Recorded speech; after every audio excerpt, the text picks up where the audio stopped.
Avec l'aide de Dieu, Bezrat Hashem, on va commencer à étudier notre sikha du Sichot Haran habituel. Sikha numéro 231, Resh Lamed Aleph, petite sikha, mais une sikha qui est très méanienne. On a parlé de ça le cours dernier ou le cours d'avant. Une question qui se répète.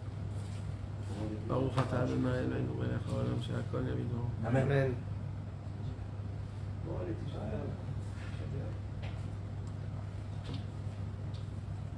Viens t'asseoir avec nous. Et la question qu'on va parler de ce soir, la parole de Rabbeinu, c'est une parole qui est très importante, mes amis. Vous savez que le monde, il a été créé pour une seule chose. Le monde a été créé bien sûr pour plusieurs raisons, mais il y a un des travaux qu'Akadosh Baruch Hu nous demande à faire dans ce monde, que ce travail, c'est le travail, on va dire, un des plus importants qui existe dans le monde. Celui qui fait ce travail, cet homme-là, il s'appelle un Eved Hashem, le serviteur de Dieu. Il peut être appelé Eved Hashem. Il a le mérite, même si c'est pas un grand tzaddik, même si c'est pas un grand lamdan, même si c'est pas un grand bal mitzvot, même si c'est pas un grand, je sais pas. Mais s'il fait ça, il s'appelle Eved Hashem, le serviteur de Dieu. C'est qui? C'est celui qui est tout le temps Bessimcha. Tout le temps Bessimcha. Pas il fait des blagues tout le temps. Pas il boit de la vodka tout le temps. Non. D'être vraiment Bessimcha. D'être content de son sort. De ne pas respecter, poser des questions.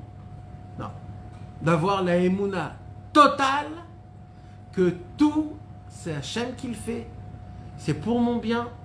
Et je grandis à travers les épreuves qui m'arrivent, les difficultés, les choses qui sont difficiles. Maintenant, toi, tu te dis, mais on peut pas, c'est pas possible. C'est normal quand un homme, il a perdu une somme d'argent, quand un homme, il a eu un malheur, c'est normal qu'un homme, il crie, il respecte, Alors, qu'est-ce qu'il dit à ça, Hachem? Il dit, oui, c'est normal.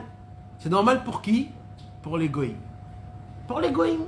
Les goïms, quand il leur arrive des problèmes, quand il leur arrive des choses, oui, ils respectent. Pourquoi? Parce que eux, ils vivent dans la nature. Eux, c'est la loi de la nature. Tu avais une somme d'argent, tu l'as perdu, frérot. C'est comme ça la vie. Mais il y a un peuple dans ce monde. Ce peuple, c'est le Ham Israël, le peuple élu, qu'Akadosh Baruch Hu a choisi un par un de tous ces juifs-là, il les a choisis. Pourquoi il les a choisis? Parce qu'il a vu qu'en eux, en nous, se cache très profondément de notre cœur, se cache dans des endroits les plus profonds, que même moi je ne les connais pas ces endroits-là, mais se cache une flamme de feu qui est allumée, que cette flamme, rien au monde pourra l'éteindre. Cette flamme-là, c'est le point, la nekuda de la émouna, du lien que j'ai avec Hachem. Un lien que jamais personne au monde peut le couper, le détacher. Ne peut pas, personne au monde. Comme c'est écrit dans les prophètes, Kiteler, Bamaim, Itrani. Si je vais dans les eaux, je suis avec toi là-bas. Kitiler bemoesh lotikave. Et même si je dois aller dans le feu, je rentrerai dans le feu et je ne brûlerai pas. Et comme ça, le prophète, il commence à dire, et si je vais dans des néharotes, des fleuves, où il y a un courant qui est énorme, quand j'irai là-bas, je ne tomberai pas. Pourquoi je ne tomberai pas? Car tu es avec moi. Parce que tu es tout le temps avec moi. Et quand j'ai Hachem avec moi, je ne tombe pas. C'est quand que je tombe, c'est quand que j'ai enlevé cette connexion avec cette flamme. Quand je perds la notion d'Hachem, je perds la notion de la Emouna. Un homme qui vit Hachem dans son cœur, il a la Emouna, il ne peut pas tomber. Même quand il tombe, il rigole. Ça ne s'appelle pas tomber pour lui. Ça s'appelle juste descendre, aller chercher quelque chose. Lui, il ne voit pas une sensation mauvaise en tant qu'un problème. Lui, il voit que quand il y a un problème, c'est une solution à un nouveau travail, un nouveau chemin. C'est une nouvelle ère qui se forme à travers lui. C'est toute l'histoire, mes amis, toute l'histoire de Tisha B'Av que la Gemara, le Midrash nous raconte, que quand le Beth Amikdash il a été détruit, le jour même le Mashiach est né. Tant que le Beth Amikdash il était resté, il était là, le Mashiach ne pouvait pas naître parce qu'on n'avait pas besoin de lui. Mais c'est quand on a eu besoin de lui, c'est quand on a ressenti la sensation de manque, c'est tout de suite après que le Beth Amikdash il a été détruit. Donc en vérité, les choses qui nous arrivent dans notre vie, ce sont des étapes qui nous emmènent à travers des autres choses. Quand il y avait le Beth Amikdash, ils n'attendaient pas le Mashiach. Non, ils n'y priaient pas pour le Mashiach. Ils ne voulaient pas le Mashiach. Le Mashiach n'existait pas. La notion du Mashiach n'existait pas. Parce qu'il n'y avait pas besoin. Il n'y avait pas besoin. Mais ce n'était pas le but. On ne pouvait pas vivre toute une vie comme ça. C'est pas ça ce qu'il attend Hachem de nous. Hachem, il attend de nous quelque chose d'autre.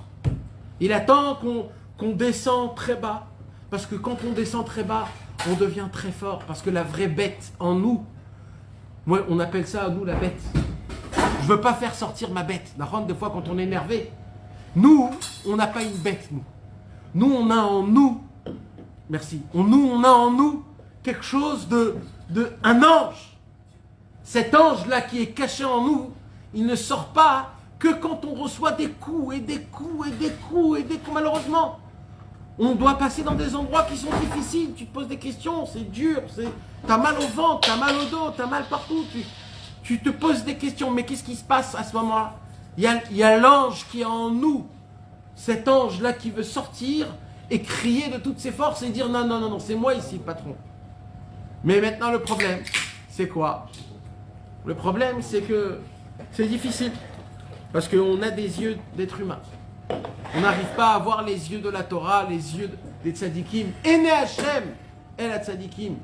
On n'arrive pas à avoir les yeux de regarder, de comprendre, Emet, comment un Kadosh Baruch Hu, il juge et il dirige le monde en entier, les Goïm, l'Allemagne, tout ce qui se passe dans le monde, le Corona, le truc.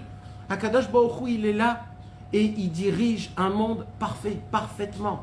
Nous, on croit que c'est le chaos. Nous, on croit que on ne sait plus où on va. Tout le monde affolé.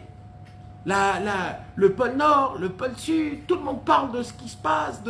Tout le monde est affolé. On est tous là sur un banc en train de s'envoyer je ne sais pas où et parler et se faire des idées et réfléchir et se dire comment ça va se passer, comment je vais faire, comment... On est là à se trotter dans notre tête comme si que le monde n'existait pas avant nous, comme si que c'est nous qui le maintient, comme si que c'est nous qui le construisons, comme si que jusqu'à maintenant le monde ne pouvait pas être sans moi, il ne pouvait pas, il faut que je regarde comment ça se passe ici, ici et ici, on croit. Et vous savez quoi, le plus beau de tout ça, c'est Hachem. Hachem, il est tellement gentil, il nous donne cette notion, il nous dit tiens, là, je te fais kiffer, tu vas croire que c'est toi qui donne à manger à ta femme et à tes enfants. Allez, vas-y, crois. Mais il faut savoir la vérité. La vérité, c'est qu'Akadosh Baruch Hu, il a créé ce monde en 6 jours, en un clinquement d'œil. Il a dit quelque chose et des choses se sont faites. Akadosh Baruch Hu regarde tout au millimètre près. Il entend, il fait, il construit, il dirige, il crée des niflaot, des merveilles dans le monde. Le monde ne va pas à la faillite, ne croyez pas ça une seconde, ce qu'ils disent les chachamim, soi-disant, les chokrim, comment Rabbeinu il les appelle, les chayot raot, Rabbeinu il les appelle les bêtes féroces, chez Dorsim, comment s'appelle Dorsim? Comment ils font le lion? Comment ils mangent le lion? Il met sa patte, il dévore, il met sa patte sur le corps, il tue pas le corps. Normalement, les autres animaux, ils tuent et ils mangent. Les poissons, ils tuent et ils mangent. Mais le lion, lui, c'est pas comme ça. Le lion, le tigre, c'est comment eux, ils font. Eux, ils mettent leurs pattes, drissa, ça s'appelle, et ils bouffent. Il est vivant, l'agneau, il est vivant. Mais il le mange. Ça, Rabbeinu, il appelle ça qui il appelle ce genre Chayot, Raot, chez Dorsot, dans la Torah d'Alet, Chelek Bet du Likutei Moharan. Comment il appelle ça qui, Rabbeinu? Chachmei Ateva. Chachmei Ateva. Les sages de la nature. C'est qui? Les philosophies, comment ça s'appelle? Les scientifiques, les chercheurs, des gens qui ont des très grandes connaissances. On a assez parlé de tout ça. Mais je suis obligé de le répéter parce que je veux arriver quelque part.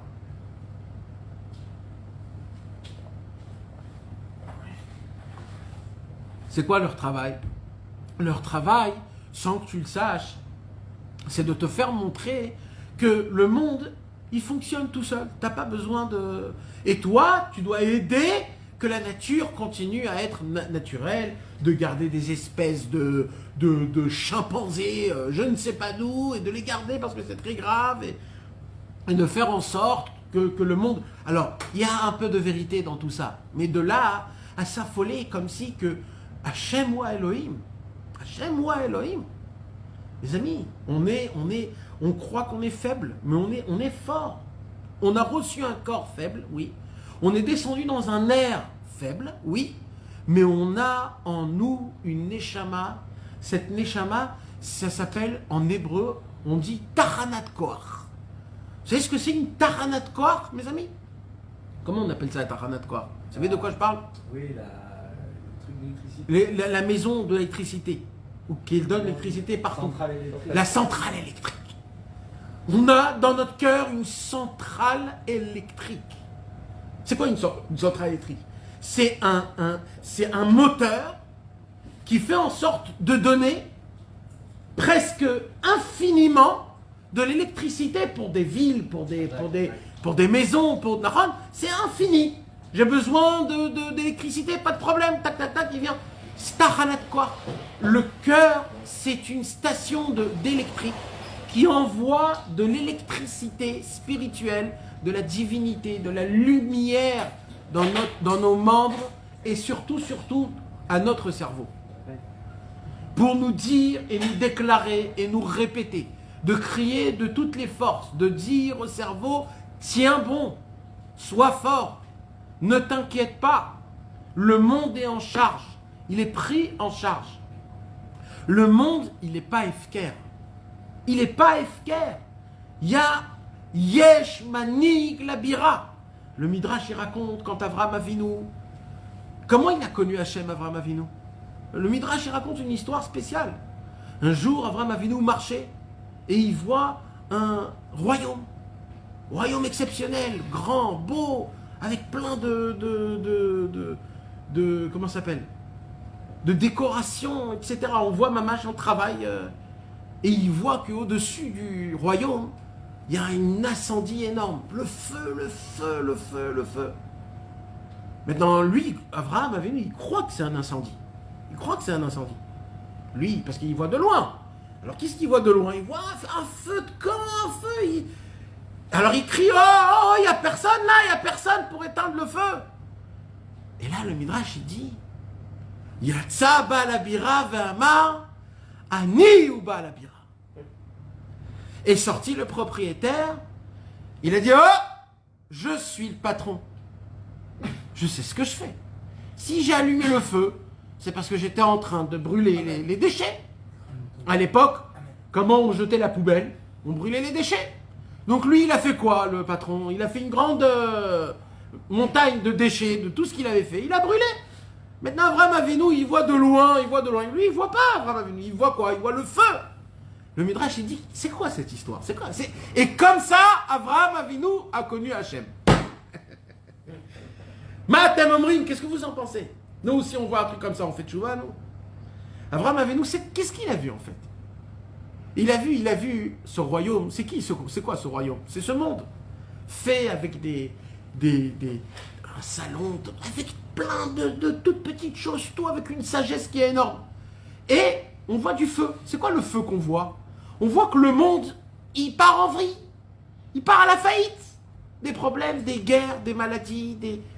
Et nous, on est là affolés. Oh, qu'est-ce qui se passe? Qu'est-ce qui se passe? Et peut-être ils vont faire ça, peut-être ils vont faire ça. Abraham Avinu, il a fait pareil. Il a dit, oh, il y a le feu, il faut l'éteindre. Et là, Hachem, il est sorti. Il a dit, oh, Ani ou Baalabira. Ani ou Baalabira. Je sais ce que je fais. Il y a un patron. Il y a un propriétaire. Qu'est-ce que tu t'affoles? Et là, Abraham Avinu, il a dit, ah, pardon, j'ai compris. Il y a Yesh, Manig, Labira. Il y a un dirigeant. Le dirigeant s'achève. Maintenant, ça c'est dans le monde. Mais cette même chose, tout ce que je suis en train de vous dire, c'est la même chose dans ma vie à moi personnelle. Parce que dans ma vie à moi personnelle, j'ai dans ma tête quelqu'un qui me dit, frérot, t'es en faillite de ta vie. Il me dit ça tout le temps. Depuis que je me réveille jusqu'à que je vais aller dormir. Il me dit, t'es en faillite. T'es en faillite, c'est que t'es en faillite. Et le pire de tout ça, c'est qu'à chaque fois que je fais quelque chose de mal, il vient et dit, t'as vu que t'es en faillite? Je t'ai dit que t'es en faillite. Maintenant, ça, on l'entend pas dans l'oreille, mais dans le subconscient, dans le cerveau, on l'entend, il résonne, il résonne, il résonne. Malheureusement, on ne veut pas entendre l'autre voix qui te dit, t'inquiète pas frérot, t'inquiète pas, avance, sois bessimra, tout est ok. Même si tu fais mal, t'inquiète pas, avance, ne regarde pas ce qui se passe derrière. Il y a des gérants, il y a des gens plus grands que toi. Ça, on ne l'entend pas, ça. Rabbeinu, il doit l'écrire dans des livres, il doit le crier. Ne vous inquiétez pas. Lo lidog, ve'aklal, ve'aikar, lo itpachet klal. Il y a une règle quand on vient dans cette vie. Il y a une seule règle. Quand on est dans le ventre de la maman, petit enfant, il y a écrit dans la Gemara Maseret Nida, le malach, il vient et il nous apprend toute la Torah. Toute la Torah. Mais il y a écrit là-bas quelque chose qu'on ne comprend pas tellement. Il y a écrit quoi? Il y a écrit, il y a un nerf, une bougie au-dessus de la tête du bébé. Comme ça la Gemara dit. Il y a un nerf au-dessus de... Et l'ange lui apprend toute la Torah 9 mois. Ça veut dire quoi qu'il y a une bougie au-dessus de la tête? Ça veut dire quoi ce inyan-là? Comment on peut expliquer? Tout le monde explique la deuxième partie. Comme quoi le bébé, il apprend toute la Torah pendant 9 mois. Ça, on connaît. Mais c'est quoi ce inyan qu'il y a un nerf? Il y a une bougie au-dessus de sa tête. Rabbi Nathan, il dit, vous voulez savoir c'est quoi l'endroit d'un côté qui est le Gan Eden et d'un autre côté qui est aussi le Gehinnom en même temps. Il y a un endroit qui est et Gan Eden et le Gehinnom en même temps. En même temps. Non. Ce Monti Rabbeinu, il dit, c'est Vadaï. Voilà. C'est un autre là. Mais il y a un endroit où il y a le Gan Eden et le Gehinnom en même temps. C'est quand le bébé il est dans le ventre de sa maman. Quand le bébé il est dans le ventre de sa maman, d'un côté c'est le Gan Eden. Pourquoi c'est le Gan Eden? Parce que il apprend toute la Torah, on lui dévoile tous les secrets de ce monde, et il mange, il dort, il est pris, nourri, logé, tout 100%. Mais il y a un autre problème. C'est quoi l'autre problème? C'est si le bébé lui-même il veut sortir plus vite. Il veut connaître. Parce que le bébé, quand il est dans le ventre de sa maman, il entend ce qui se passe. Il goûte ce que la maman goûte. Il vit, mais il ne vit pas. Alors il est là, il croit que sa seule vie, c'est ici. Si le bébé, il croit que sa seule vie, c'est dans le ventre, il est dans le Gehinnom. Mais s'il sait que là où il est maintenant, dans le ventre de sa maman, c'est juste pour se préparer au monde d'après, là, ce qui vit, c'est le Gan Eden. Il dit à Hachem Yitbarach, Rabbeinu, il dit, si dans ce monde-ci, tu comprends que ce monde-ci, c'est juste un chemin pour le monde futur, tu rends ce monde un Gan Eden. Mais si tu crois que ce monde-ci, il n'y a que ce monde-ci et pas l'autre monde, cette vie, c'est une vraie Gehinnom. Maintenant, je ne parle pas juste de croire. Je parle de Béhémet, le vivre. De pas trop... Parce que, mes amis, quand on achète aujourd'hui une maison, on oublie un petit peu du monde futur. On veut que tout se passe comme il faut. Ouais. Alors on croit que... Sarah Batraya, Chava. Ça veut dire quoi de croire? Quand on va acheter une maison, alors on veut que ça soit comme ça, et que ça soit dessiné comme ça, et qu'il y a ici quelque chose, et de faire un truc pour... Tu commences à faire en sorte comme si tu vas habiter ici 5000 ans. mais peut-être demain tu vas mourir. Peut-être tout ça, qu'est-ce que t'en sais? Comment on vit le vrai Olam Haba? C'est ça qui nous apprend. Si le bébé, quand il est dans le ventre de sa maman, il croit que c'est ça la vraie vie, parce que ne croyez pas, hein, mes amis, hein, ne croyez pas que ce que je vous dis, c'est une métaphore. Mamash lo, hein, mamash, de... Là, ce que je vous dis, il n'y a pas plus émettre que ça. De la même façon que vous êtes là, et vous asseyez comme vous êtes assis, vous me regardez comme ça, de cette même façon, le bébé, quand il est dans le ventre, pendant en train de grandir, il a sa conscience à 100%. Et ça, même eux, ils le disent. Même les chayot raot, comment on appelle ça? Même les animaux, même eux, les chachamim, les scientifiques, même eux le prouvent. Comme quoi, le conscient, il est là. Il est là, il sent, il entend, il touche, il parle, il peut rigoler, il peut pleurer. Il est là, il croit que toute sa vie, c'est ça la vie. Il croit que c'est ça la vie. Mais si on lui apprend qu'en vérité, il y a une autre vie, c'est juste un passage, alors là, ce qu'il vit, il voit, il comprend, il sent que même il y a un vrai Gan Eden. Maintenant, mes amis, c'est quoi la petite bougie? C'est quoi la petite bougie qui est au-dessus du bébé? Vous savez ce qu'il dit Rabbi Nathan? Il dit Rabbi Nathan, vous savez, Mima Makim Karaticha Adonai. Vous connaissez le pasouk? Dans le psaume 130 de Teilim, David Ameler, il dit Mima Makim Karaticha Adonai. Des profondeurs, je t'ai appelé Hachem. Il y a un midrash qui dit de quelle profondeur il a appelé Hachem, David Ameler. De quelle profondeur? Où il était? C'était quoi? C'était quelle situation? C'était un endroit, une situation? Le midrash, il dit Mima Amakim Karaticha Adonai, c'est d'où? C'est du ventre de sa maman.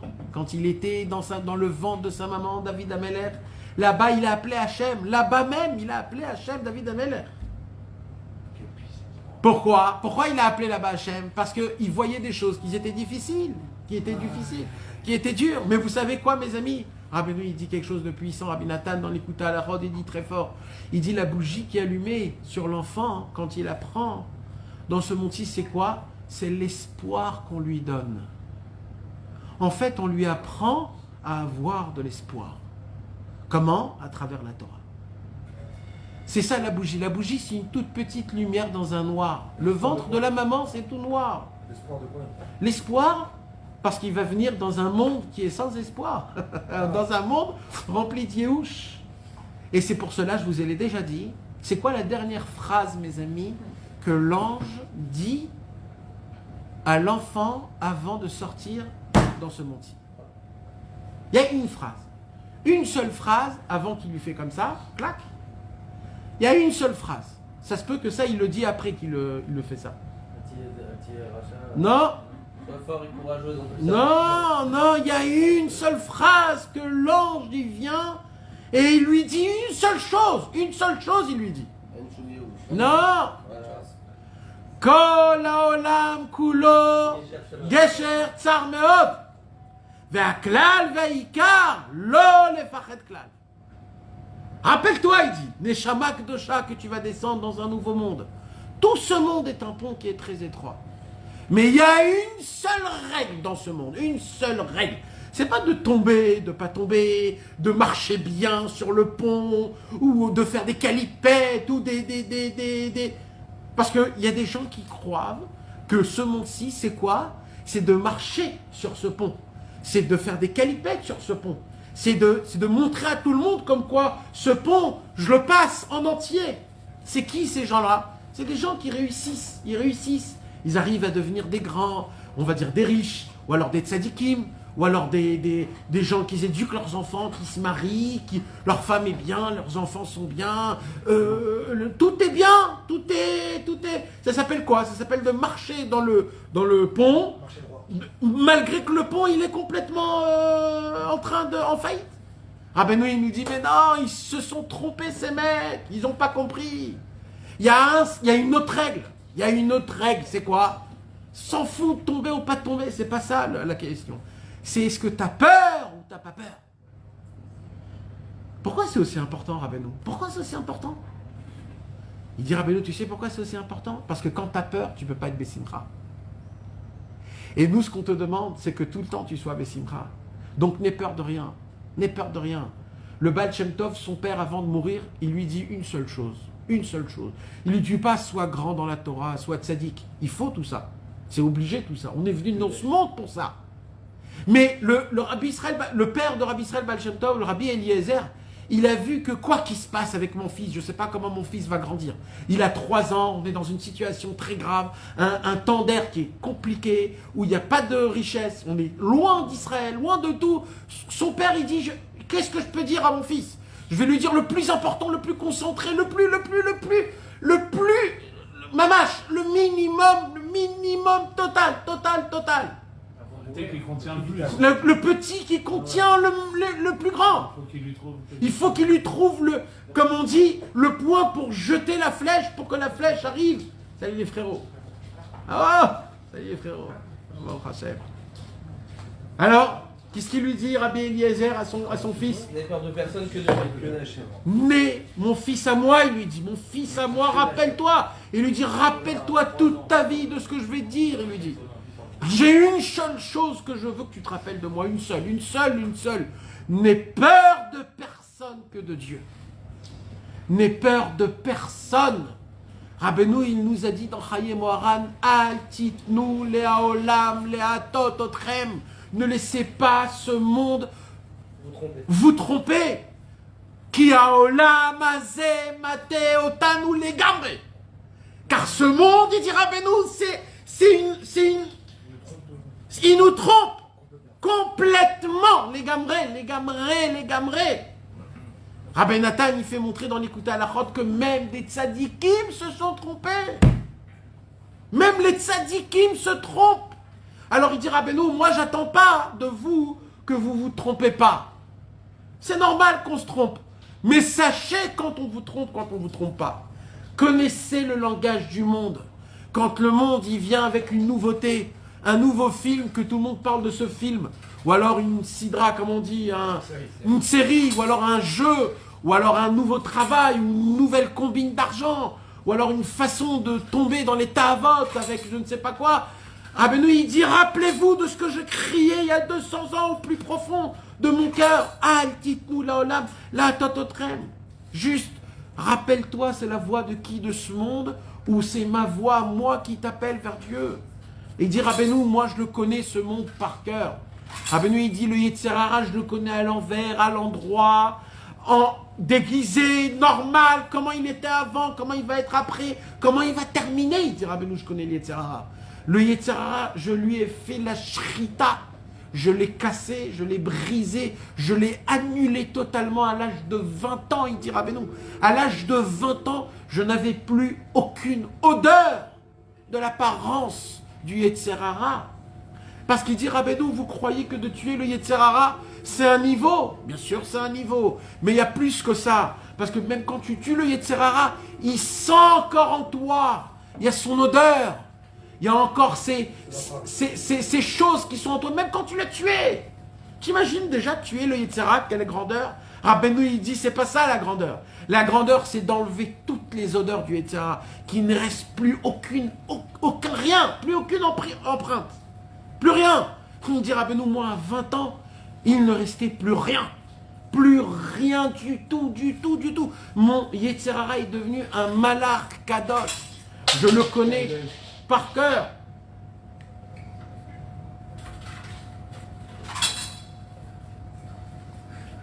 Et malheureusement, à chaque fois on croit qu'on connaît tout, on sait tout. On se dit je vais rentrer dans la petite... je vais faire une petite gaffe, je vais un petit peu rentrer mais je vais vite sortir. On veut toujours goûter, sortir, un petit peu, voilà, un petit peu. On croit qu'on est fort, on croit qu'on a cette puissance. On croit qu'on est les patrons de nous-mêmes. On croit qu'on peut ne pas tomber. Rabbeinu, il dit arrêtez. Rabbeinu, il dit pour qu'on puisse, le but de ce monde-ci, c'est quoi? On dit Rabbeinu, c'est que personnellement, toi, dans ta vie, même si on te dit et tu le penses et tu le crois, que tu ne vaux rien, que tu n'as pas de place, que tu n'es pas quelqu'un. Il dit Rabbeinu, moi, pour moi, tu es quelqu'un, tu as une place et tu vaux énormément. On est, malheureusement, mes amis, le Yetzer Hara, il ne veut pas juste.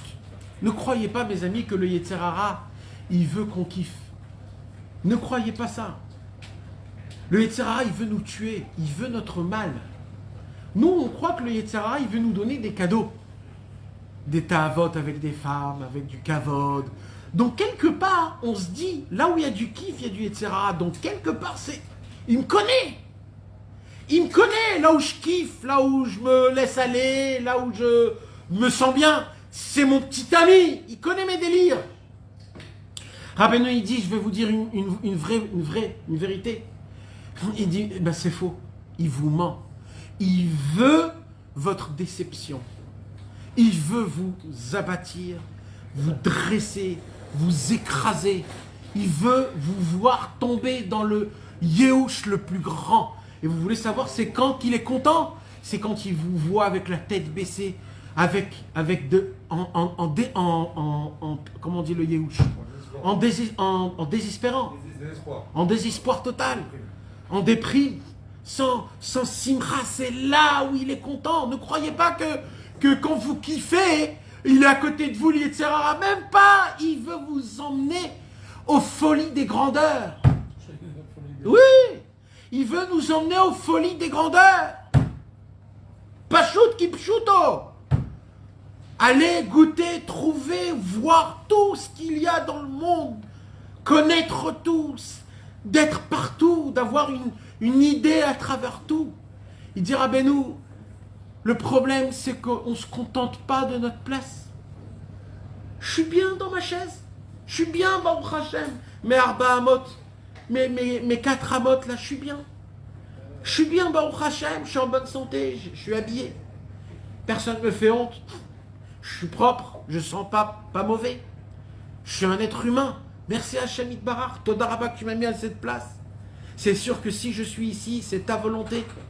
C'est ce que tu veux. Et moi, je voudrais faire ta volonté ici. C'est d'être présent. D'être présent, mes amis. J'ai entendu une parole d'un chassid. Un chassid, Breslev, Nanar, Mefitz, que Akadosh Baruch Hu lui envoie la refoua shlema, Bezrat Hashem, à Lior Tsafrir. Tu connais le nom de sa frère, Lior Tsafrir. Celui qui habite tout en blanc, qui habite à Tel Aviv, là. Nommé Chané. Ben Sarah. Ouais. Lui, j'ai vu il avait fait il y a très longtemps ils ont fait sur lui pas sur lui, sur la Fatsa. Sur la Fatsa, vous savez, des fois la télévision, ils viennent. Ils font des torgnottes sur la Fatsa, comment ça se passe? Il y a eu plein de torgnottes comme ça. Des documentaires. Et ils ont fait un jour sur lui, ça, Fatsa, ça... Alors on le voit comme ça, un peu... Et on lui pose une question, on lui dit... Pourquoi tu es comme ça, dehors, en train de danser, donner des livres partout, tu chantes, tu danses, t'as un tambour, t'as le chauffard grand comme ça, t'as... Donc... Hein? Ouais. Il a mon âge, hein. Ouais. Le pauvre, il est très malade. Ouais, très malade. Et vous savez quoi, mes amis? Je vais vous dire quelque chose. Blineder, je vais le reposter sur Facebook parce que c'était tellement beau. Il a dit des paroles que les plus grands des Admourim, ils ne peuvent pas dire des paroles comme ça. On voit la grandeur des élèves de Rabbeinu, que Rabbeinu, il a dit, le plus petit de mes hommes, Akatan shebe anashai, ilech baderer shel hagadol sheba gdolim. Le petit des petits de mes hommes vont marcher en haut dans le chemin des plus grands des plus grands. Pourquoi? Pas parce qu'on est meilleur que eux. On vaut rien du tout. On est de la merde totalement. Alors pourquoi? Parce que on a passé des choses très bas, très mauvais, très puants. On est interne parce qu'on a il y a un truc de loyal. C'est-à-dire Comment dire? Loyauté. La loyauté, Nehemanout. Neheman.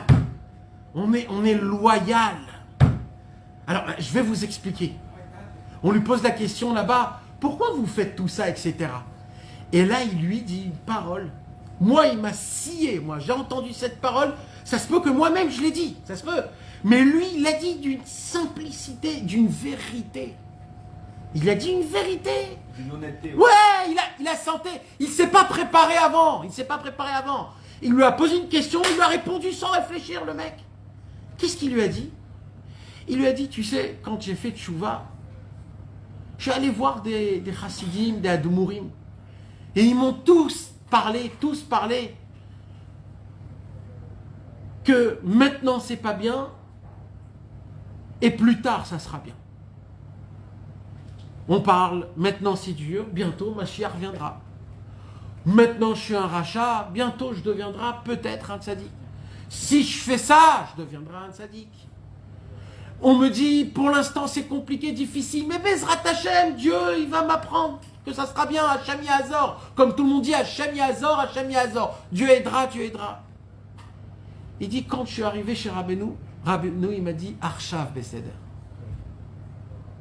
Rabbeinu, il ne m'a pas dit plus tard, après, il m'a dit, Rabbeinu, d'abord comprends que maintenant, Metsuyan, pas Beseder, Metsuyan, t'es au top. Mais pourquoi? Comment ça? Comprends, sache que maintenant, comment tu peux arriver à une compréhension pareille? Quand tu comprends que c'est Hachem qui fait tout, qui manigance tout, il dirige tout, il le fait pour ton bien, pour te grandir, pour te rendre meilleur. Toi, tu crois que tu comprends quelque chose, tu comprends rien. Vous savez, mes amis, moi, aujourd'hui, j'ai eu une saga, pshuta, j'ai vu un truc et je me suis dit, mais c'est fou. Vous savez, les magiques, les magiciens, d'accord, les magiciens aujourd'hui, les grands magiciens, ils arrivent à faire des choses, tu sais pas comment ça arrive, d'accord? Ils font quoi? Ils font quelque chose que toi tu crois que c'est comme ça et d'un coup ils te l'enlèvent ou alors ils font... En vérité, mes amis, on sait tous que la magie n'existe pas. En gros, en général, d'accord? La magie n'existe pas. Donc en vérité, c'est quoi d'être un magicien aujourd'hui? C'est une illusionniste. Ça veut dire quoi? En gros, moi je fais tout pour que tu regardes cette main, mais sans que tu saches, moi dans cette main, je prépare le tour, en fait. D'accord? Plus tu arrives à faire en sorte que cette main, elle soit, les yeux ils sont attirés, plus moi avec ici, je peux agrandir cette magie. D'accord? Sachez, hein, mes amis, je vous le tamponne. Dieu, c'est le plus grand magicien du monde. Dieu, il emmène des choses dans le monde. Corona, l'Allemagne, l'Italie, en Amérique, des choses, des trucs qui se passent. Pourquoi? Pour que nos yeux soient attrapés sur la grande chose. Le Corona, le truc, ça, et t'es là, oh là là, oh là là. Mais ce que vous ne savez pas, c'est que derrière ça, Akadosh Baruch Hu, il a le sheket, comme on dit. Comment on peut dire ça? Il a le silence, voilà, la tranquillité pour faire ce qu'il a besoin de faire sans qu'on l'embête. Et nous, qu'est-ce qu'on veut dire? Ouais, mais comment? Mais c'est pas possible. Mais mon frère, c'est ça la magie. Tu ne pourras jamais découvrir ce que lui te fait là. Pourquoi? Parce qu'il y a quelque chose d'autre là-bas. Akadosh Baruch Hu, lui, il te fait ça parce que derrière, il y a des choses qui se passent. Il y a des trucs qui avancent. Et nous, on est affolés parce qu'on croit qu'il y a un binyan qui s'est éclaté. Mais tu sais pas que derrière les choses qui se sont arrivées. Le problème, c'est quoi? C'est qu'on s'arrête à ce qu'on voit. Mais c'est ce que là, Rabbeinu nous dit. Vous savez, c'est quoi un grand juif? Un Eved Hashem. C'est quoi un Eved Hashem? Un Eved Hashem, c'est un homme que malgré tout ce qui se passe dans le monde et personnellement dans ma propre vie, tout ce qui se passe à Kol En Od Milvado, tout vient d'Akadosh Baruch Hu. T'as rien besoin de faire, t'as juste une chose à faire, quoi? Avoir la Emouna et d'être Bessimcha. Je m'excuse, je vais le dire, je vais le répéter, parce qu'on ne comprend pas. Je vous promets, si on rentre cette parole-là dans notre cœur, notre vie change. Je vous le promets, mes amis. Je sais que je suis un nul, je peux rien promettre, qui je suis pour promettre. Mais c'est pas moi, c'est Rabbi Nathan qui l'écrit dans l'Ikuta Alachot. Ilchot, Mincha, Tfilat Mincha. Je vous l'ai dit plusieurs fois. Le Likuta Alachot, où Rabbi Nathan, il dit que Rabbeinu, aujourd'hui, mes amis, comme Al-Pi Ashgara dans le Chok Breslev d'aujourd'hui, non, dans mon Seder de Alim les Troufa, j'ai lu aujourd'hui une parole, je suis obligé de vous la lire. C'est une parole qui est connue dans Breslev. Mais de la lire de nouveau, ça donne une pêche, les gars, mais une pêche. Alors là, ça te remet au calme. Et quand tu lis, qu'est-ce que ça... Oh, qu'est-ce que tu respires, purée. T'as envie de te... Oh là là là là. Il fallait le dire, ce truc-là.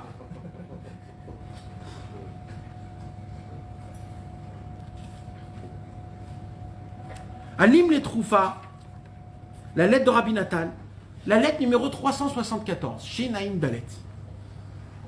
Rabbi Nathan, il dit à son fils, il le renforce, il le renforce, il le renforce. Et apparemment, il voit qu'il a besoin plus de renforcement parce qu'il ne lui donne pas de solution à des problèmes. Il le renforce au lieu de donner des solutions à des problèmes. Alors Rabbi Nathan, il veut lui faire comprendre à Rabbi Yitzhak que si tu n'es pas un homme, eh ben sois un homme. Prends-toi sur toi-même, comprends, je vais te dire des choses et reçois. Écoutez bien ce qu'il dit.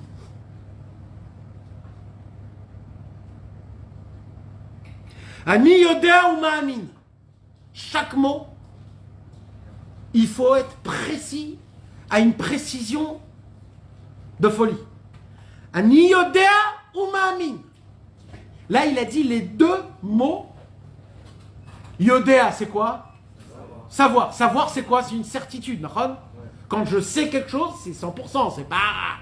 Donc, Ani Yodea, c'est une certitude de 100%. Mais comme ce que je vais dire là, c'est plus que 100%, donc je ne peux pas dire je sais. Donc, Ani Yodea ou Ma'amin. Je sais et je crois. Les deux en même temps. Behemet. Vous savez, quand on dit Behemet dans la Gemara, c'est quoi Behemet? Quand on dit Behemet à Torah, c'est quoi Behemet à Torah? Les Français, ils disent ça tout le temps, d'accord? C'est quoi quand on dit Behemet à Torah? Pas du tout. Pas du tout. Masechet Shvuot, c'est une Gemara.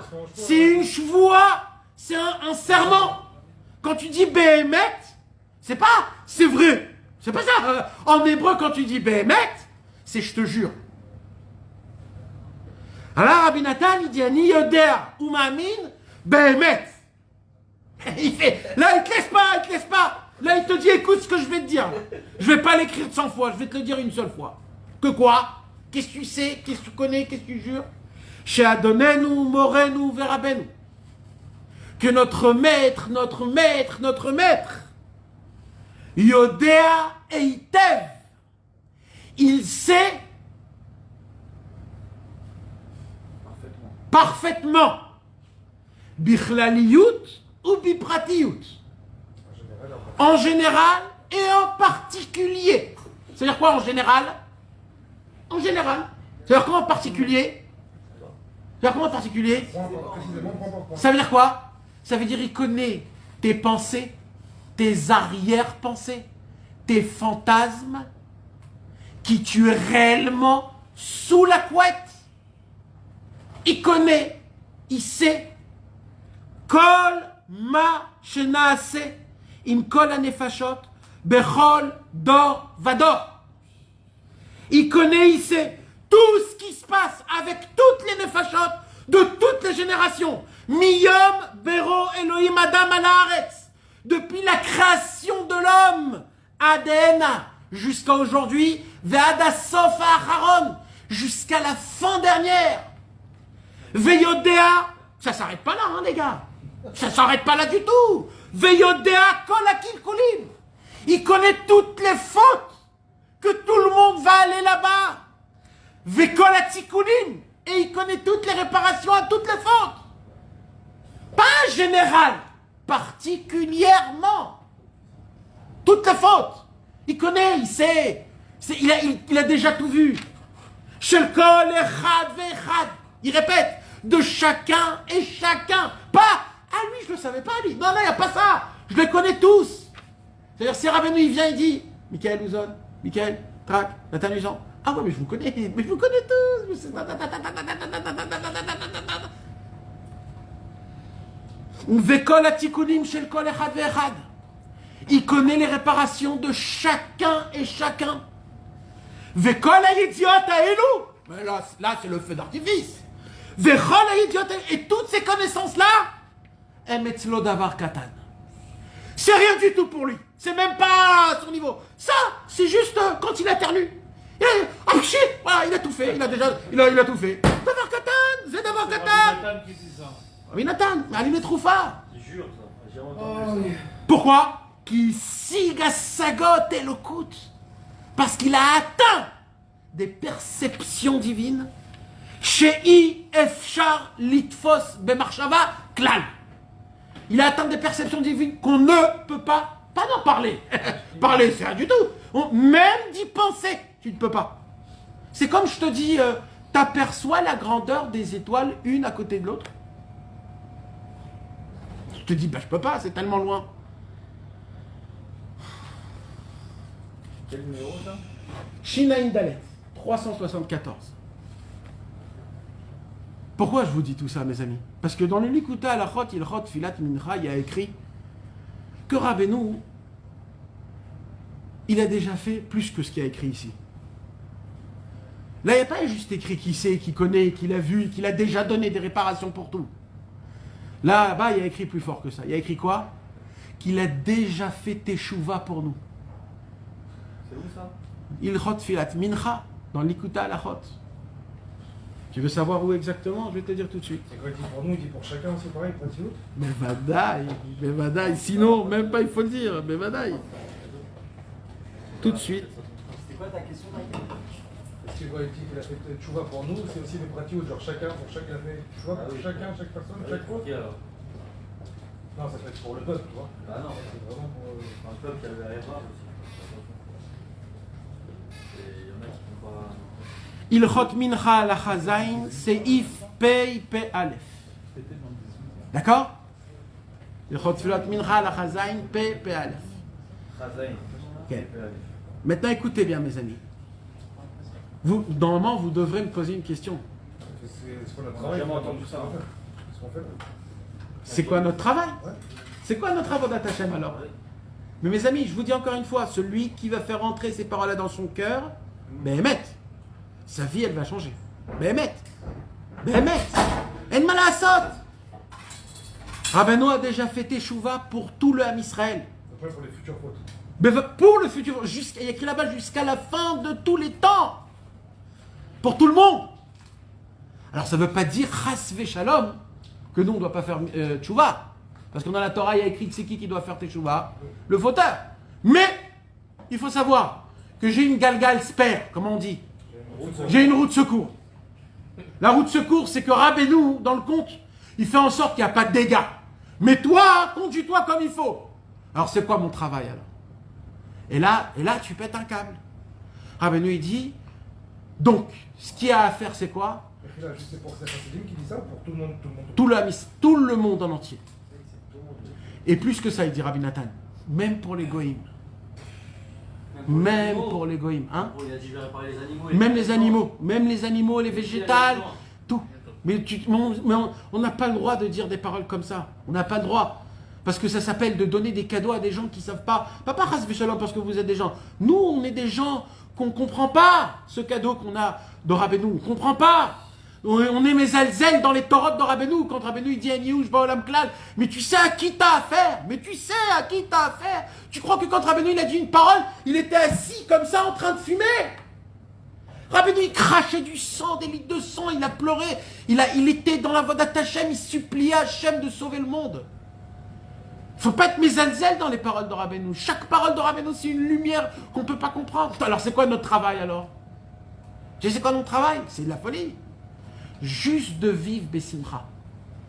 C'est que ça le travail.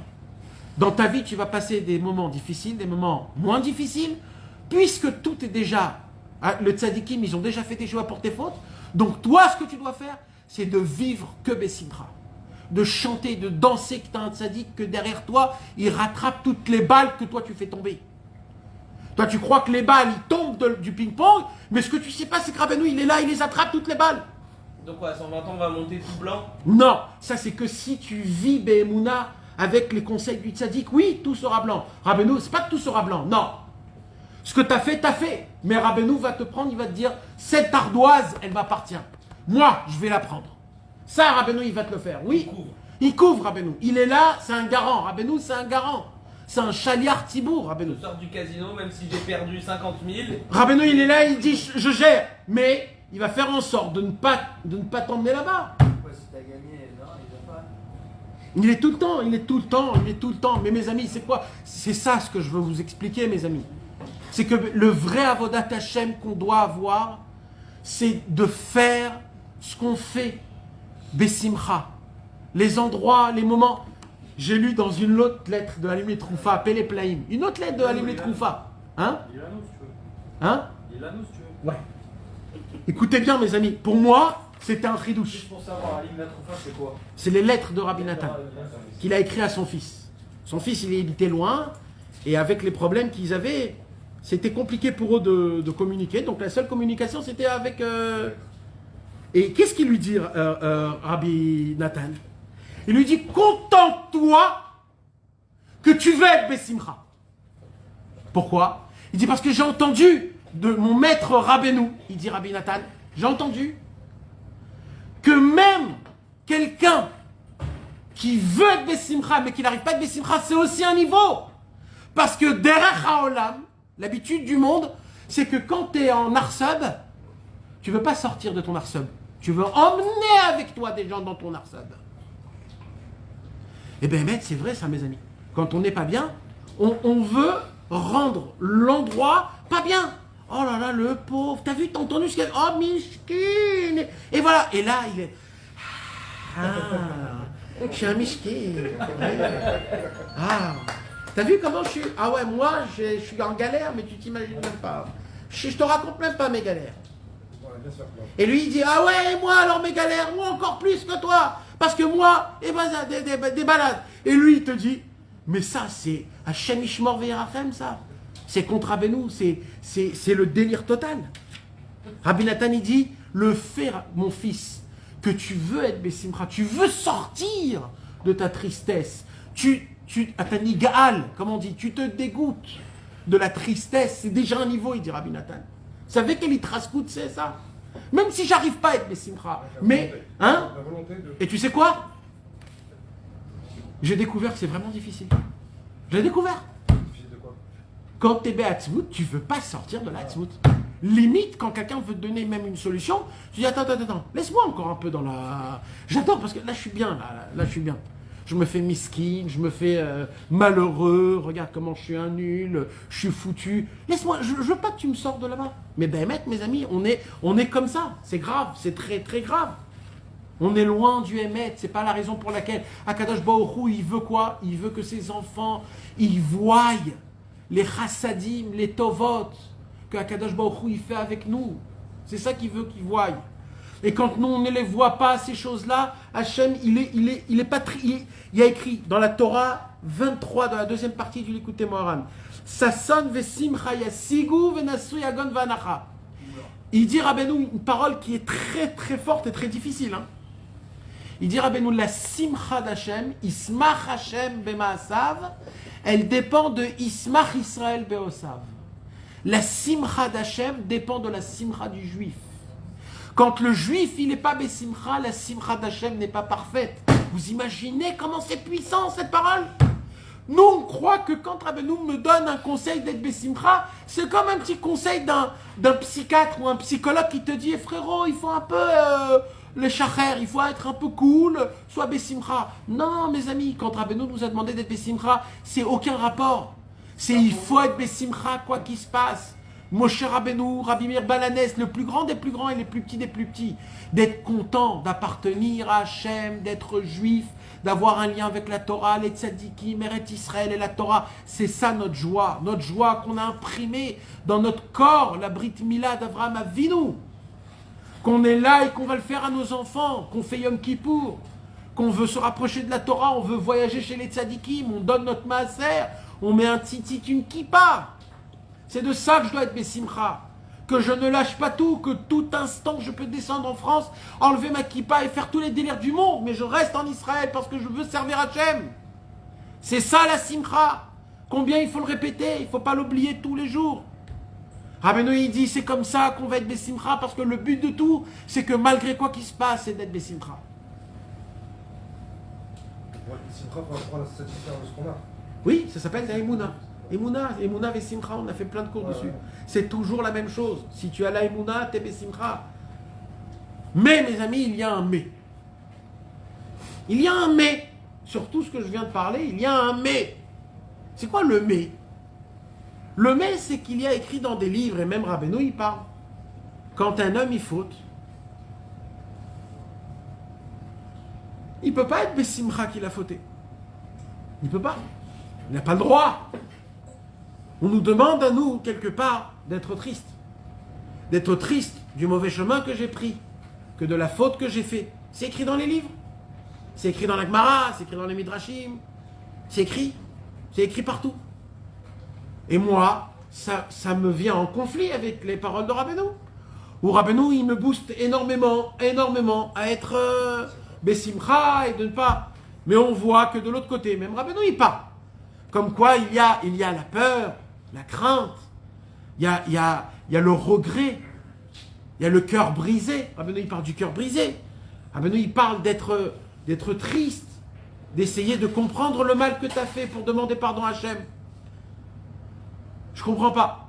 Qu'est-ce qu'il faut faire? Quand il faut faire quoi? Quand il faut faire où? Comment ça se passe? Ce soir, on va faire un seder dans ça. Rabbeinu, il nous apprend que dans la catégorie tristesse, il y a deux catégories.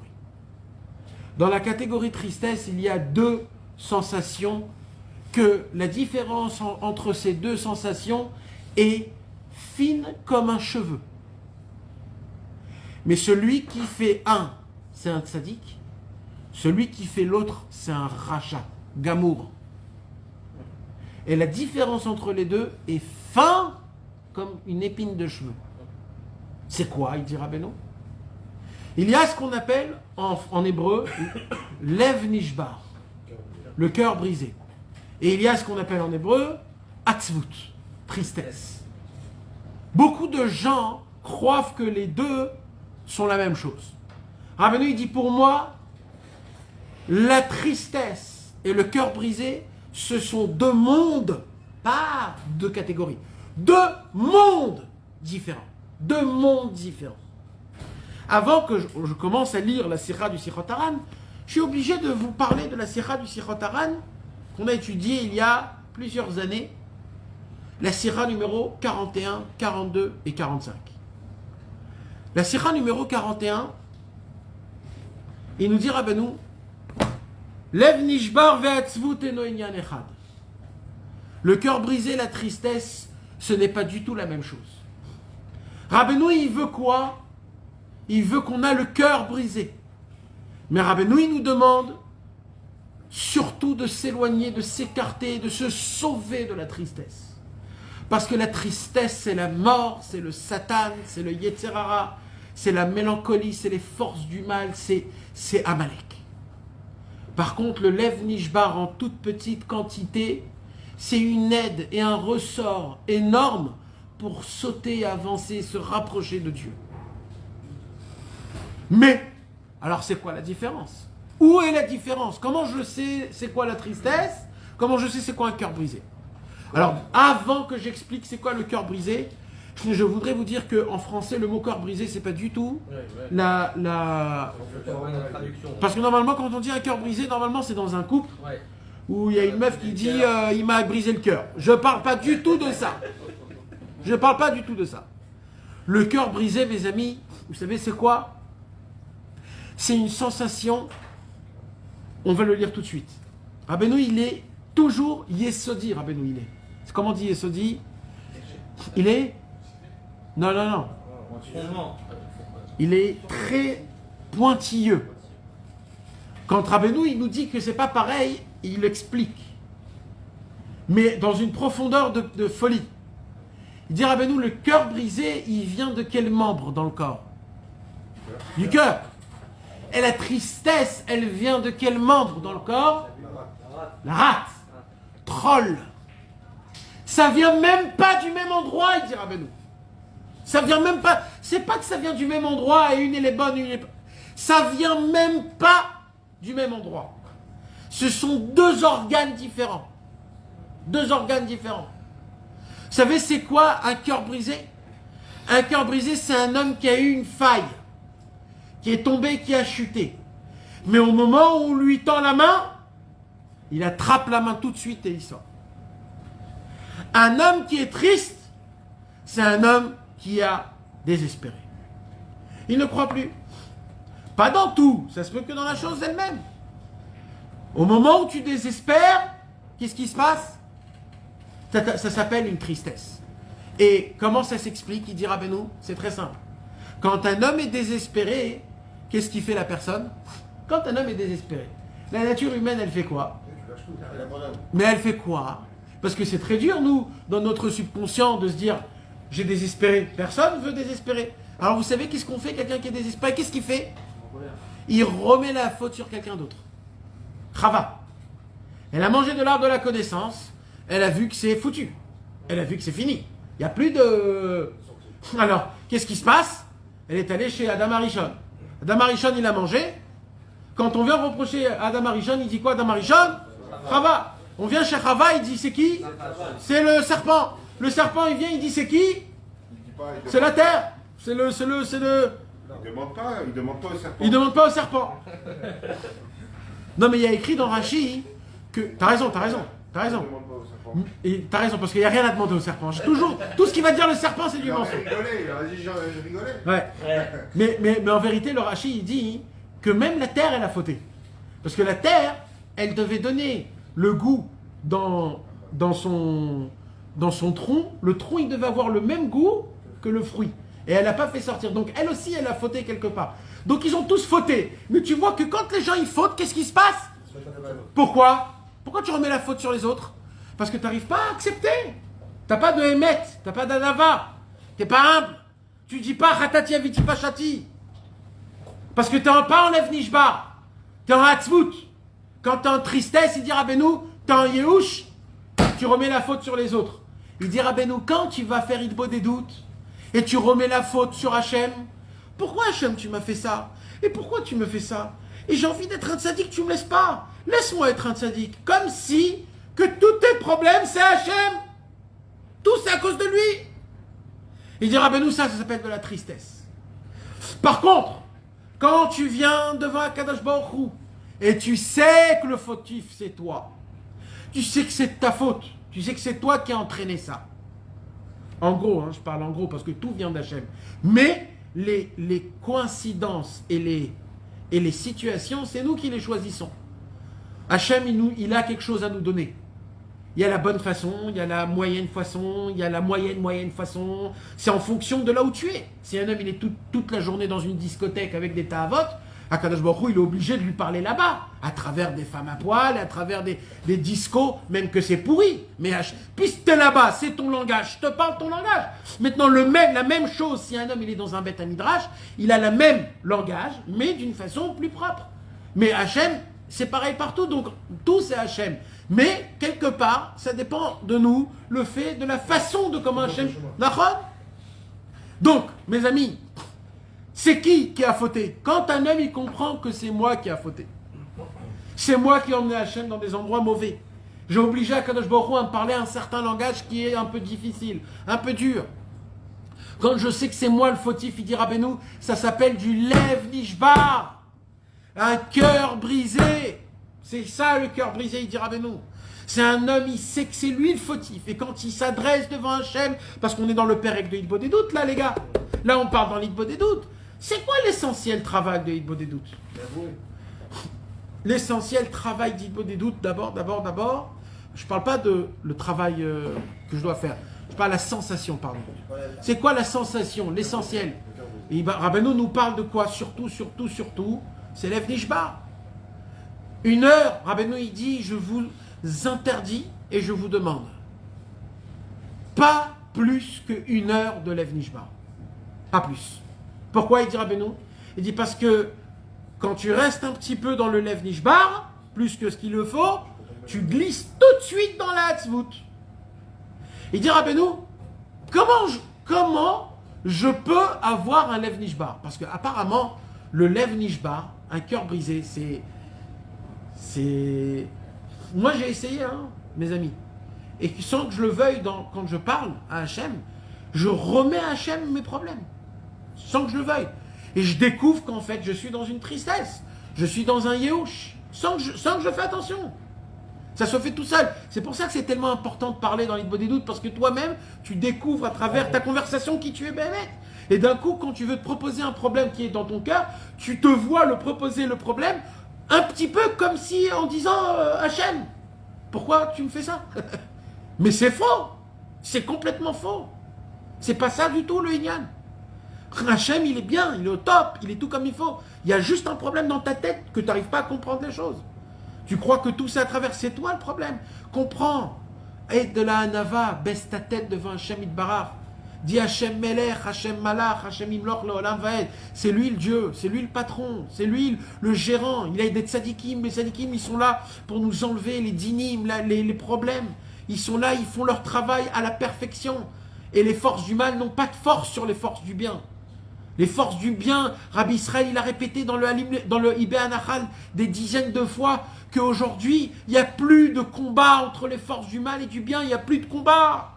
Le combat, il est terminé depuis que Rabbeinu il est venu dans le monde, il a enlevé le mal.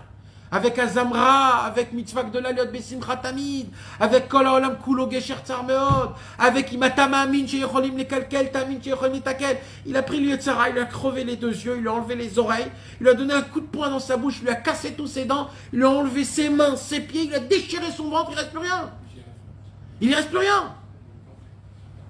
Il y a une fameuse histoire. Une fameuse histoire avec un des élèves de Rabbeinu, un riche. Rabbeinu, il avait des élèves riches. Il avait comment on dit, une Raboura, une équipe d'élèves de Ovdei Hashem, une équipe d'élèves de Baalei Masaou Matan, des travailleurs qui gagnaient plein d'argent, et des businessmen. Et il y avait les Anashim Pshutim, les gens simples. Et maintenant, même les businessmen, c'était des tzadikim, hein, les gars. C'était des vrais tzadikim, mamash. Chatzot, ils boivent des doutes toutes les nuits. C'était pas des businessmen d'aujourd'hui. C'était des vrais Ovdei Hashem Itbarach, mais eux, ils travaillaient. Et un jour, je ne me rappelle plus son nom, Rabbi Dovber ou Rabbi Abba, je ne me rappelle plus, il a acheté une coupe en or, l'Irvod Rabbeinu, en or, Zav, Gavia Mizav, en or. Il a acheté une coupe en or, l'Irvod Rabbeinu, pour donner une matana à Rabbeinu. C'est un cadeau, il y a écrit dans Sefer Amidot, celui qui achète un cadeau au tzaddik, c'est comme si qu'il apporte des bikurim. Celui qui fait de la simcha au tzaddik, il fait la simcha dans le ciel. Plein de choses il y a écrit quand tu fais un cadeau au tzaddik. Et lui, il comme un élève, il s'est dit, je vais venir chez mon Rav, je vais lui donner un cadeau. C'est normal, c'est comme ça qu'il faut. Il lui a acheté une coupe. Il lui a coûté très cher. Et il voulait voyager chez Rabbeinu. Il y a eu des déluges qui sont tombés. Des déluges qui sont tombés. Le mec qui lui a payé, il lui a dit, écoute, je te rends l'argent, je ne peux pas t'emmener chez le tzaddik. Il lui dit, je t'en supplie. Il ne lui dit pas, il n'y aura pas. Il y a de la boue, mon cheval va se fatiguer, il va crever. C'est toute ma parnassa, je ne te prends pas. Je ne te prends pas. Et lui, il ne savait plus quoi faire. Bientôt, le kibbutz, c'est bientôt. Comment je vais faire pour arriver? Il va chercher à droite, à gauche, à droite, à gauche, à droite, à gauche. Bah, sauf il trouve quelqu'un qui est malade, un cheval malade, avec une calèche qui était en train de... Médaldel, qui était en train de complètement de... Et lui, il a dit, écoute, moi je ne sais pas quand on va arriver, mais moi je suis prêt à te prendre. Il lui a dit, ok, il a dit, mais pour ça, il faut de l'argent.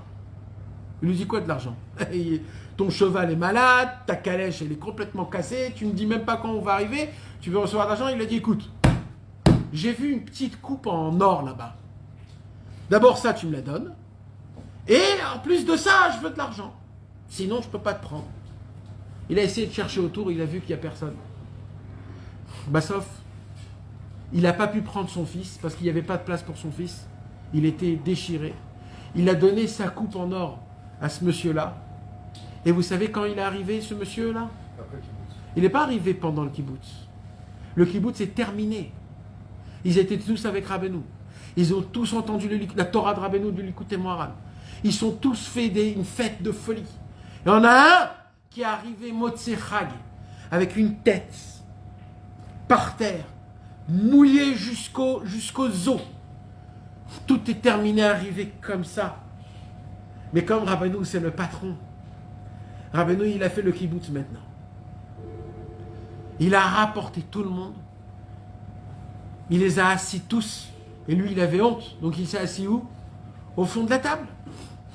Et là, Rabbeinu, il le regarde comme ça. Et devant tout le monde, il dit, raconte ton histoire.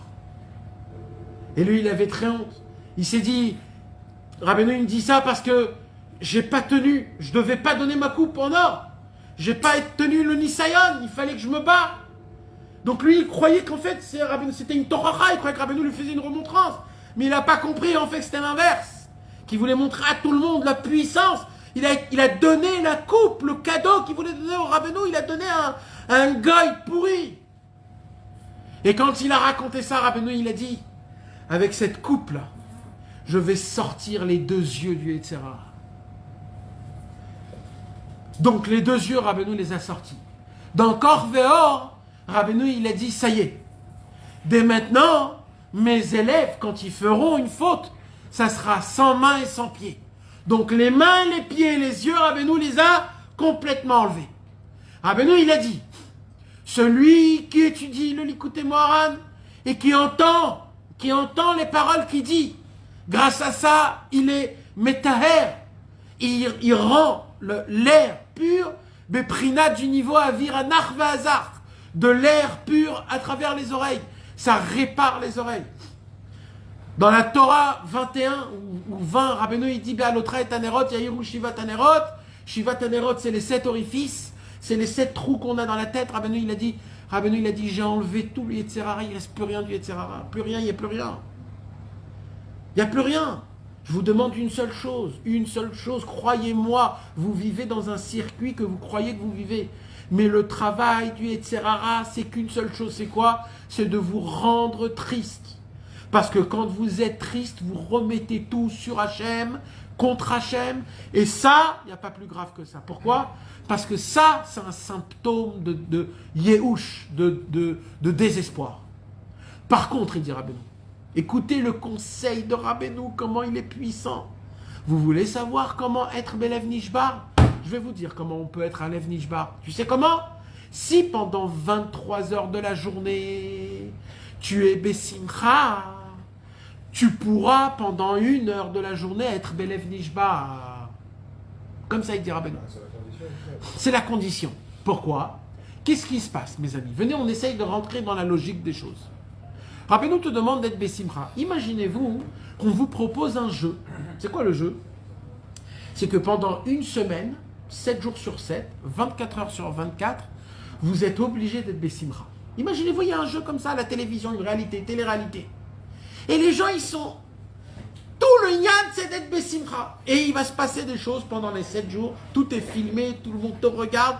C'est des galères. On va te annoncer des galères. Mais des vraies, hein, pas des fausses, des vraies galères. On va te faire des galères. Mais, quelque part, tu sais que c'est une télé-réalité. L'honora, c'est pas la fin du monde. Et le jeu, c'est d'être tout le temps Bessimcha. Qu'est-ce qui va se passer à un moment, mes amis? Au 2e jour? Qu'est-ce qui va se passer au 3e jour? Qu'est-ce qui se passe au 5e jour? Mais mes amis, il y a un moment où tu éclates. Pourquoi tu éclates? Parce que combien tu peux jouer le jeu d'être Bessimcha? Combien? Parce que nous, on joue à un jeu. Nous, on n'est pas BMet Bessimcha. Nous, on fait semblant d'être Bessimcha. Alors, il dit, ah ben nous, je vous connais par cœur, les gars. Il y a un moment où, dans votre vie, ça va être compliqué parce qu'il faut, comment on appelle ça? Il faut, comment? Il faut extérioriser. Il faut dégager les problèmes. Il faut les laisser sortir. Il dit, ah ben non, quand tu arrives à arranger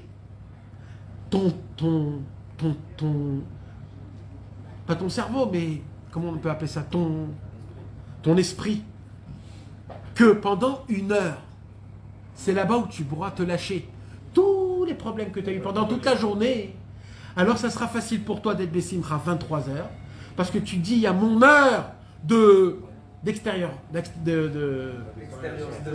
voilà, et là-bas, je pourrais être Belev Nishbar. Pourquoi? Parce que je m'efforce d'être 23 heures dans la journée Bessimcha. C'est la raison pour laquelle la Torah de la Simcha, c'est la Torah numéro 23. 23 de la 2e partie du Likutei Moharan. Pourquoi? Pour nous apprendre. La Simcha, c'est 23 heures dans la journée. Même quand tu dors, tu dois être Bessimcha. Tu dois dormir. Vous savez, il y a un Yetzer Hara que quand tu dors, il y a un moment d'Yéhouch où tu remets ta couette, tu te dis, allez, cette journée-là, et là tu dis, il s'est passé ça, et moi je suis un pourri, et ma femme, et mes enfants, pas de parnassa, cette maison pourrie, ce coussin horrible, ça sent mauvais partout, et tu t'endors comme ça. Il y a des gens comme ça. Pendant l'heure d'Hitbo des doutes, on doit avoir le Lev Nishbar. Nahon. C'est quoi le Hitbo des doutes? Ouais.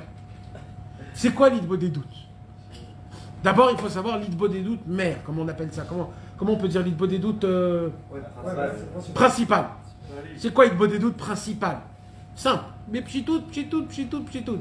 L'Itbo des doutes principal, c'est de venir chez Hachem et demander pardon, et de lui demander de me rapprocher de lui. C'est ça. Maintenant, pourquoi je dois être en Lev Nishbar? Parce que je m'éloigne de lui. Je préfère l'état Avot que la Vodat Hachem. Je préfère ce monde que le monde futur. Je préfère mon corps que ma Neshama. Donc qu'est-ce qui se passe? Quelque part, mais je voudrais être comme ça. voilà, donc quelque part, j'ai le cœur brisé, j'arrive pas. Alors je demande de l'aide à Hachem Idbar. Mais de demander de l'aide, c'est quand tu as un Lev Nishbar. Quand tu es triste, tu ne demandes pas de l'aide d'Hachem. Tu dis pourquoi Hachem? Pourquoi? Voilà. Si j'ai compris la la différence entre Lev Nishbar et la Tzvut, c'est quoi? C'est d'être un âme, de reconnaître tes fautes. De savoir que les problèmes, entre guillemets, les problèmes viennent de toi. Voilà. Mais est-ce que le fait de dire ça pendant une heure, c'est moi. Non, alors attends. Moi. Attends, non. Maintenant, comment ça fonctionne? J'ai dit la sensation. Tu te rappelles que j'ai dit la sensation? J'ai pas dit le travail. La sensation, c'est une sensation de Lev Nishbar. Aujourd'hui, j'ai eu un flash. Stam comme ça. Hein. Je me rappelle à l'époque, je demandais de la mendicité. Je me rappelle, je suis parti en Amérique et j'ai fait de la mendicité. C'était compliqué, etc. Et je me rappelle, c'était en Choref, c'était en hiver, en Amérique, c'était très dur. Et je devais aller de porte en porte, demander de l'argent. Et je me rappelle, il y avait un endroit où je suis allé, où une maison avec une autre maison, c'était loin de 10 minutes de marche. Et je marche pendant 10 minutes, il y avait de la mamache, comme dans les films, il y avait de la neige, du brouillard, du vent. Et moi, dans ma tête, je me dis, mais qu'est-ce que je fous ici?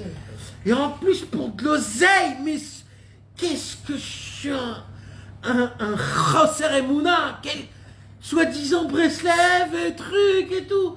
Et comme ça, je marche, mamache démoralisé, hein, démoralisé, dans tous les niveaux, mamache. Et j'arrive comme ça dans un endroit, c'était à New Jersey, Ça devait être pas très facile. Quoi, mon frère? Mais quoi, mon frère? Je te raconte même pas. Un jour, il faudrait raconter ce qui s'est passé là-bas, mais vous allez pisser de rire. Non, mais Chané, je frappe à la porte comme ça, et il y a un vieux qui m'ouvre la porte. Et je vois le vieux, il était habillé par Hassid, pas Chiloni, mais style américain, kippa, traditionnaliste, très beau, très classe, une maison super grande. Donc, quand il y a une maison comme ça, tu sais que c'est quelqu'un qui va te donner $20, $50. C'est déjà très bien. Au lieu des autres qui te donnent un quater, un reva dollar, comment dire, un quart de dollar. Normalement, c'est un quart de dollar qu'il te donne. Lui, tu attends, 20, $50. Si tu arrives à lui parler et qu'il t'aime, il peut te donner un billet de $100.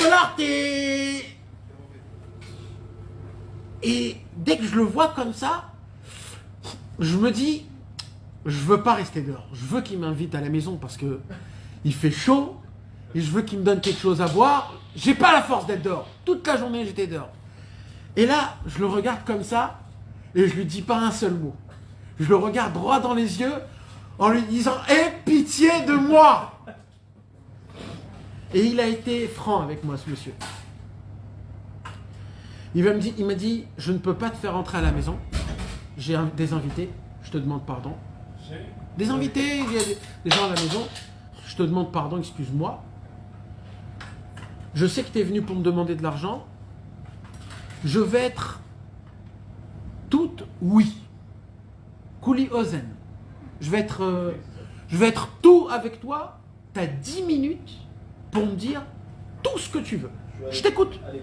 Je ne serai pas comme les autres qui... je vais t'écouter attentivement. Tu as 10 minutes. Quand il m'a dit ça, je me suis dit, mais... Je peux en fait tout lui dire, là. Je peux tout lui dire. Il va m'écouter. Pareil, je sais que j'ai 10 minutes, que cet homme-là, il est à 100% avec moi. 100%. L'histoire, c'est pas ce qui s'est passé après. Non, mais non, on veut savoir. Il est devenu Chassid Breslev. Non. Tu lui as dit quoi? Bien brûlé. Je lui dis, mais c'est pas important, c'est pas important. De quoi? Est-ce que tu lui as dit? En fin de compte, je lui dis, je veux te parler dedans la maison. Je veux que les 10 minutes soient dedans la maison. Ah, t'avais vraiment froid. Oui. Et je lui ai dit que je suis dans une situation très très grave. Pas parce que je manque d'argent, parce que je suis brisé et je veux même pas de l'argent. Je lui ai parlé de Rabbeinu, de la Emouna, que je suis arrivé ici, que je suis pas là, etc. C'était pas... Moi, toute cette histoire, tu sais, c'est quand qu'elle a pris une... En fin de compte, il m'a rien donné.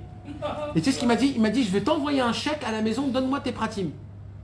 Toi, tu t'attends, s'il m'a envoyé un chèque à la maison, c'est qu'il va me faire un truc de folie. Je suis tombé, mamache, dans la Emouna, du horrible. Je suis devenu comme un chien galeux. Bah ça, il m'a envoyé $170. C'est beaucoup. Et moi, je croyais beaucoup plus. Non, mais Chané, c'était sympathique. Mais tu sais, c'est quand que cette histoire, elle a palpité. Elle a palpité dans ma tête. Je me suis rappelé de cette histoire. Je l'ai complètement oublié. Hein. Complètement oublié. C'est quand que j'ai compris cette histoire. Je me suis rappelé il y a quelques jours. Quand j'étais en train de faire Igbo des doutes. Et pendant 45 minutes, j'étais assis en faisant rien. Rien. J'arrivais pas. Je vois les mouches, les trucs, les abeilles qui foncent devant toi. Je regarde la montre 15 fois, je la regarde. Et je dis, pardon Hachem, qu'est-ce qui se passe? Je suis dégoûté de moi, dégoûté. Mais qui te sort, je peux pas vous raconter comment c'est pas bien. Et d'un coup, 45 minutes, je me dis, moi je reste avec toi Hachem. 45 minutes, je me rappelle de cette histoire. Et en fait, je me dis, comme ça. Parce que chez moi, quand j'ai frappé à la porte, c'était des montées. Tu sais, il fallait monter des escaliers. Et quand il ouvre la porte, lui, il est toujours automatiquement plus haut que toi. C'était comme ça. Donc quand il ouvre la porte, tu le regardes comme ça. Et quand il ouvre la porte, il y a un air de chaleur qui rentre. Tu sens, tu dis, oh, ce qui fait bon chez toi. Bekitsour. D'un coup, je me suis dit, c'est quoi Igbo des doutes? Hachem Yitbarach, tu lui frappes à la porte. Il t'ouvre la porte et Hachem Yitbarach, il dit, écoute-moi bien. T'as 60 minutes où je suis avec toi à 100%. Mais à 100%. Je serai avec toi. Tu peux me dire tout. Même si tu ne me dis pas, je laisse la porte ouverte pendant 1 heure. T'as frappé? 1 heure, je laisse la porte ouverte et je suis là et je t'écoute. Là, mon frère, j'ai dit à Hachem, oh là là, qu'est-ce que je suis content que j'étais là-bas. Rien que pour ça, je me suis dit, waouh, il y a Dieu qui est là. Il est là. Il t'écoute. Vous savez, des fois, on parle avec nos femmes, ou nos femmes parlent avec nous, ou avec nos copains, ou je sais pas qui. Et tu vois qu'il n'est pas avec toi. Des fois, tu racontes un problème à ton copain. Tu sais, il s'est passé comme ça, un truc très grave. Tu dis, ah ouais, oh là là, très grave. Ouais. Et d'un coup, tu dis, mais je comprends pas, il n'est pas avec moi, monsieur. Mais je veux juste qu'on comprenne. Je veux que quelqu'un comprenne. Je veux je veux qu'on m'écoute. Je veux qu'on me sente. Je veux que quelqu'un me comprenne. Mes amis, pendant 1 heure, Hachem Yitbarach, il te dit, pendant 60 minutes, je vais être avec toi à 100%. 100%.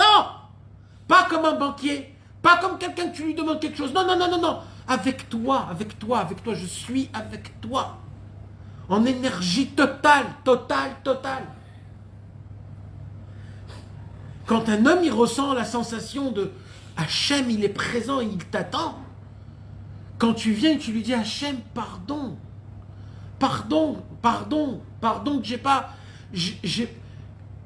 que j'ai pas fait le sacrifice de ma gahava.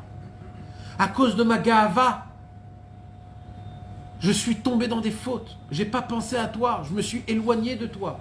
J'ai pas continué à garder mon espoir. Je suis tombé dans la tristesse, dans le désespoir. Donc, je remis fautif tout le monde, Ribono Shel Olam. Je sais qu'à chaque fois que je suis avec toi, je ne peux pas tomber. Même si je tombe, je ne tombe pas. Parce que je suis avec toi. Si je vous ai raconté ça, je dois vous raconter une autre histoire. Quand j'étais là-bas aussi, là-bas en Amérique, j'ai frappé à la porte là-bas d'un homme Un homme, il ouvre comme ça, et je lui demande un peu d'argent. Et il me dit, c'est pas moi le balabait. Ah, la honte. Je dis, alors il est où le balabait? Alors il dit, bah il est dedans. Je rentre dedans et je vois un vieux de 70 ans en chaise roulante. Il ne pouvait pas sortir de chez lui à la maison, alors qu'est-ce qu'il faisait? Il payait toutes les heures quelqu'un qui vient étudier avec lui, toutes les heures de la journée. Toutes les heures de la journée, il y avait un frère qui venait, il étudiait. Et lui, il était assis dans sa chaise roulante. Tu savais pas, toi, avant. Moi, je sais rien du tout, Je rentre comme ça. Et il me met assis devant lui. Et là, je dois demander de l'argent à un vieux. Donc, je le vois en chaise roulante, je me dis, ah, je vais pas l'embêter. Donc, j'essaye de sortir en élégance et voilà, de défiler. Mais, il m'a dit, viens, assis-toi. Bon. Qui tu es, d'où tu viens, je lui ai expliqué, etc. Il me dit, je vais te raconter une histoire. Je dis oui. Il dit, moi, quand j'avais 40 ans, j'étais un businessman. Mais mes amis, cette histoire, c'est pas une histoire de folie que Hollywood. C'est une histoire pas shoot. Mais moi, je l'ai vécu cette histoire parce que j'ai vu l'homme devant moi. Il m'a raconté son expérience. Il m'a dit, à l'âge de 40 ans, j'étais le roi du monde. Business, là. Il a 15 magasins dans la rue 14, dans la rue de New York. Un homme de très grande... Et il dit, et avec la crise, je ne sais pas c'était quand la dernière crise, là, pas cette crise-là, la crise d'avant, la subprime, il a tout perdu, tout ce qu'il avait, tout. Mais c'était un juif orthodoxe, comme il faut. Il a dit, l'honorat, je me mets dans la Torah. Ben mec, il s'est mis dans la Torah, il a vécu de ce qu'il avait gagné de trucs, mais il s'est mis dans la Torah depuis. Et il dit, et quand je me suis mis dans la Torah, j'ai des problèmes qui sont commencés à venir dans ma vie. Et il m'a dit, et je ne comprenais pas, pourquoi Hachem, il me fait ça? Pourquoi Hachem, il me fait ça? Moi, j'entends ça, tout de suite dans ma tête, Lev Nishbar Atzvut. Vous vous rappelez de cette sikha, du Sirat Haran? Je me tais. Et il me dit, et j'étais très en colère. Comment c'est possible? Pourquoi? Etc. Et il m'arrivait des problèmes sur problèmes. Il m'a dit, jusqu'à que mes problèmes, ils sont venus dans ma santé. Et on me dit que j'ai atteint la maladie. Ils veulent savoir combien c'est grave. Et il fait un nitoire, une opération. Le docteur, avant l'opération, il lui dit, écoute, l'opération n'est pas obligée d'être faite. Mais il y a une chose qui est certaine. Quoi? Si on opère, ou tu meurs, ou il n'y a plus de maladie. Si on opère, ou tu restes là-bas, ou il n'y a plus de maladie. Si on arrive à enlever le morceau, ça sera définitivement. Mais, si Chas Veshalom, il se passe quelque chose, tu y restes sur le billard. Il y a pas... il faut que tu saches. Choisis, réfléchis et dis-nous. Et il dit, je suis rentré comme ça chez moi à la maison. Et je ne dis rien à personne. À mes enfants, ma femme. Qu'est-ce que je dois faire? Comment je dois faire? Et il a dit, et pour la première fois, j'ai ressenti Dieu proche de moi. Pas Dieu qui me fait des problèmes, mais Dieu qui est proche de moi. Il y a écrit dans la Gemara, mes amis, quand un malade, il est malade, il ne faut pas s'asseoir à sa tête. Pourquoi? Parce que la shrina, elle est au-dessus de sa tête. On ne s'assoit pas à côté de la shrina. Tu t'assois sur ses pieds. Ou à côté de ses pieds. Pas à côté de sa tête. Mamash, la shrina, elle est à côté des malades. Mamash. Maintenant, qu'est-ce qui se passe? Ce monsieur, je fais pas. Il a fait ses calculs, il a dit, je fais. Il m'a dit, quand j'étais assis dans le lit, et qu'on m'emmenait de l'endroit où je me préparais à la salle d'opération, je voyais tu sais, comme dans les films, je voyais les néons comme ça passer, défiler. Et il a dit, et là j'ai ressenti combien je vaux 0, 0, 0. Fort comme j'étais, riche comme j'étais, influenceur comme j'étais. 0. Un bout de tas de viande. Et il a dit, et là, j'étais dans un désespoir total. Et il s'est dit, je ne peux pas partir de ce monde comme ça. Si je pars, je ne peux pas partir de ce monde comme ça. Il faut que je me renforce. Et il est dans le chemin, on l'emmène là-bas. Et là, il lui vient un pasouk. Un pasouk. Gam ki eler bege tzalmavet.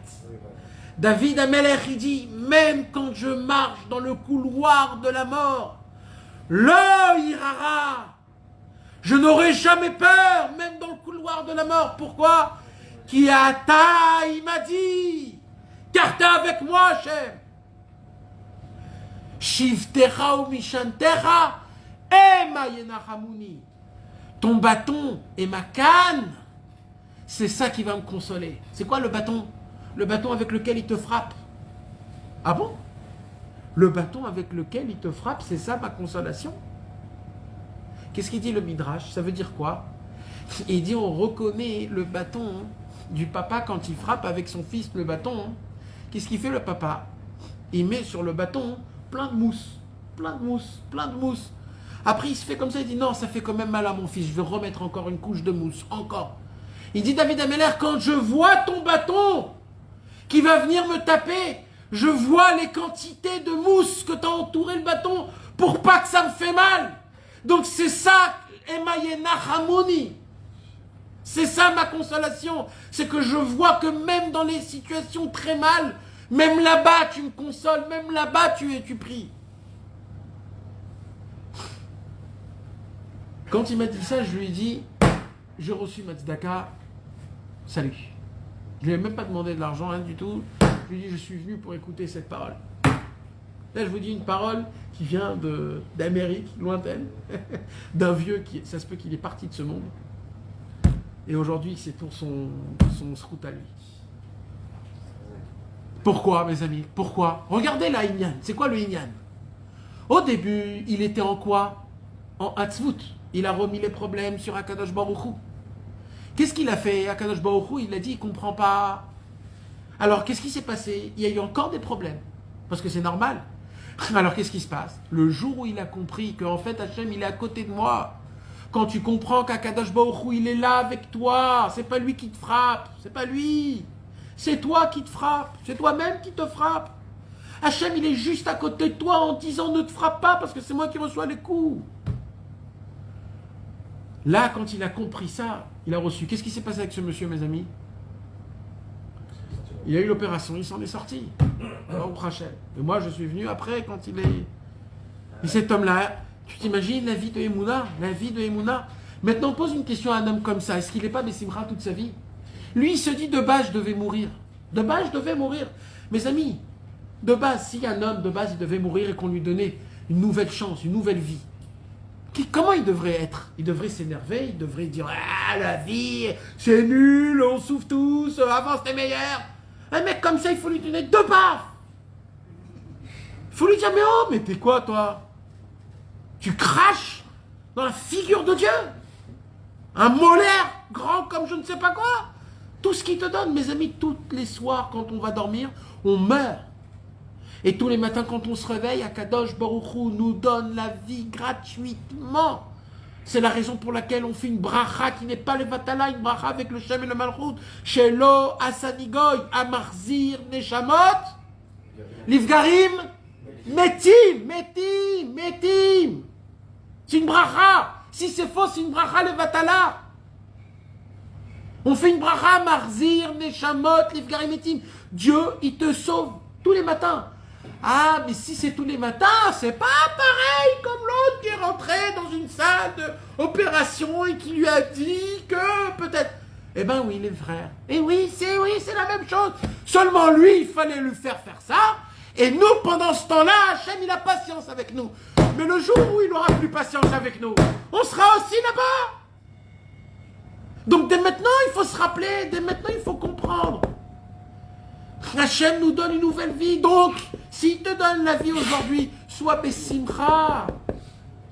Comme la chanson elle dit, Ilou Yehudia ya yodea, Mazel liot Yehudi, Diaya, Aya Sameach, Sameach.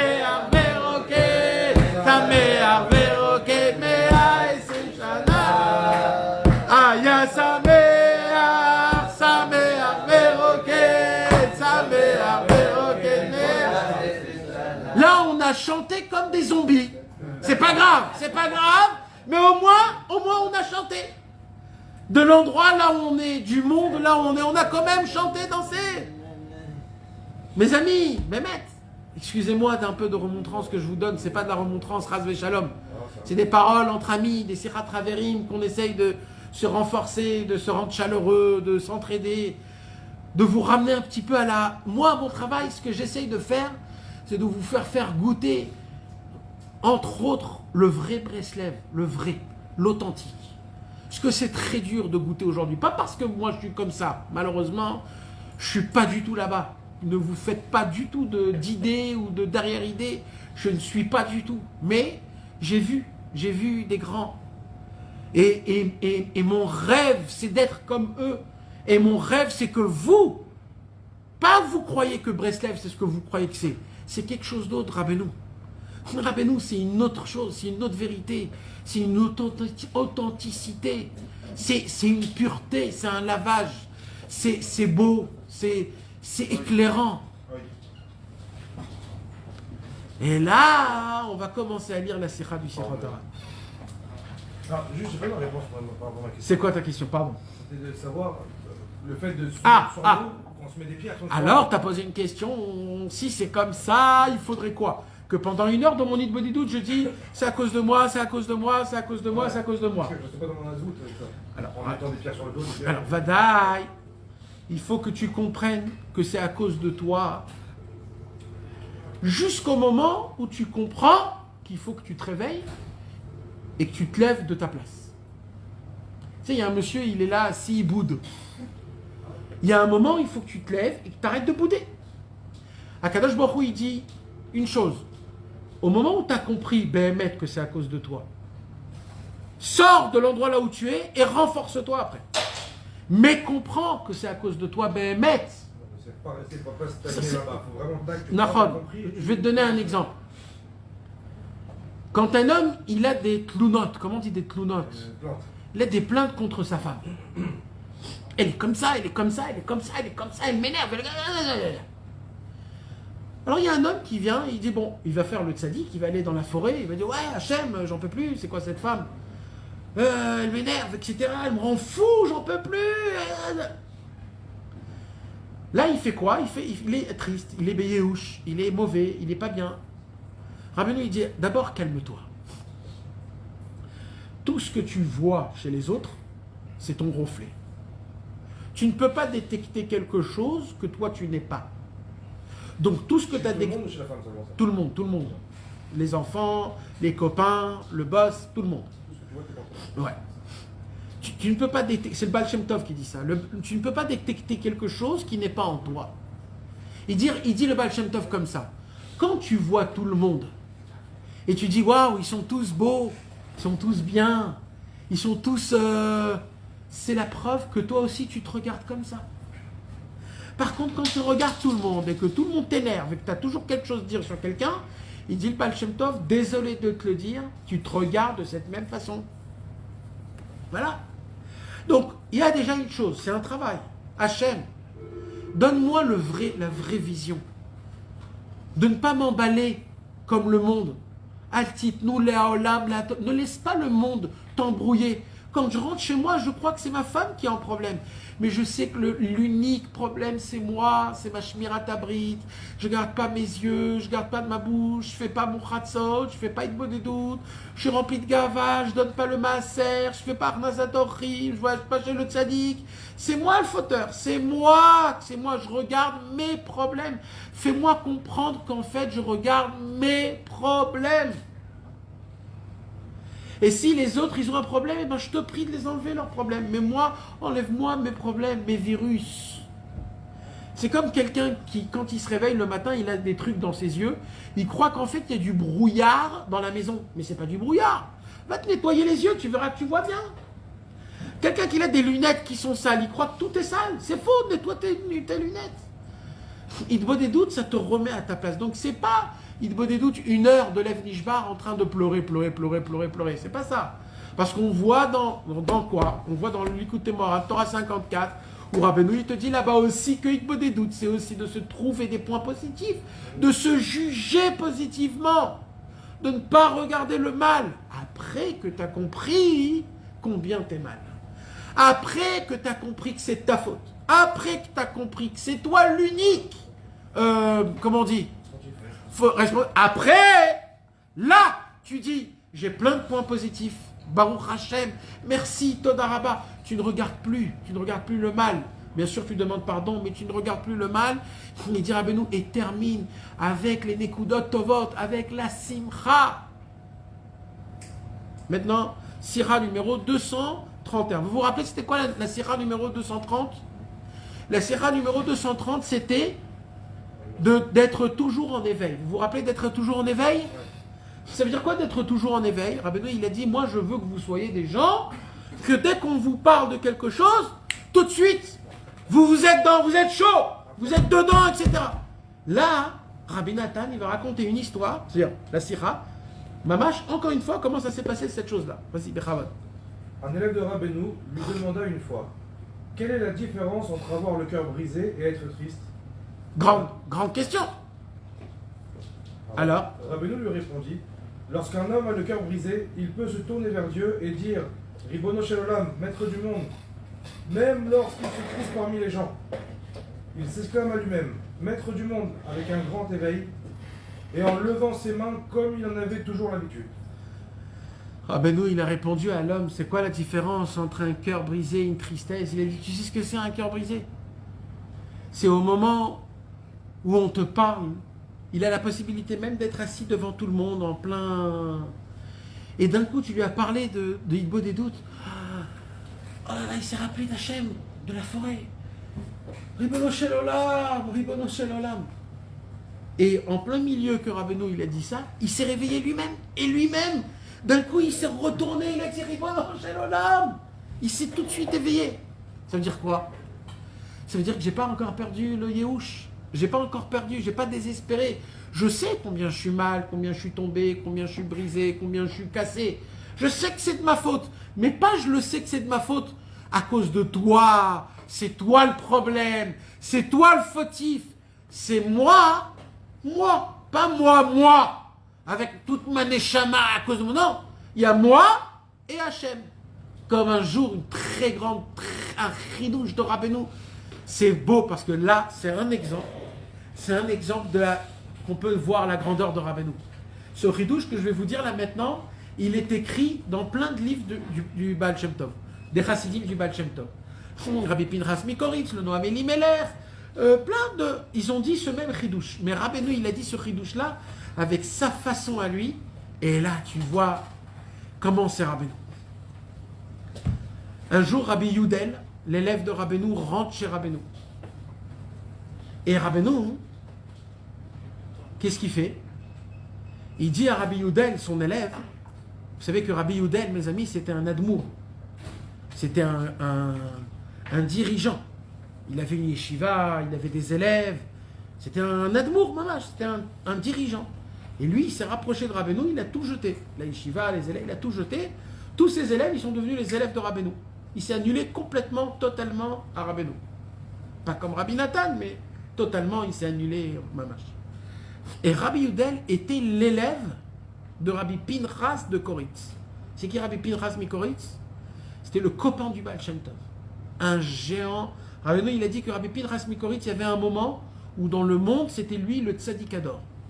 Donc imaginez-vous de quoi on parle. Et Rabbi Yudel était l'élève de Rabbi Pinchas Mikoritz. Un jour, Rabbi Yudel, il rentre chez Rabbeinu, et Rabbeinu lui dit, dis-moi une parole de Rabbi Pinchas Mikoritz. Rabbi Yudel, il lui a dit comme ça. Pourquoi on dit Hachamnu, Bagadnu, Gazalnu, Dibarnu? Pourquoi on dit quand on fait pardon, quand on demande pardon dans le vidouille, alors on dit Hachamnu, c'est-à-dire en pluriel. J'ai fauté, on a transgressé.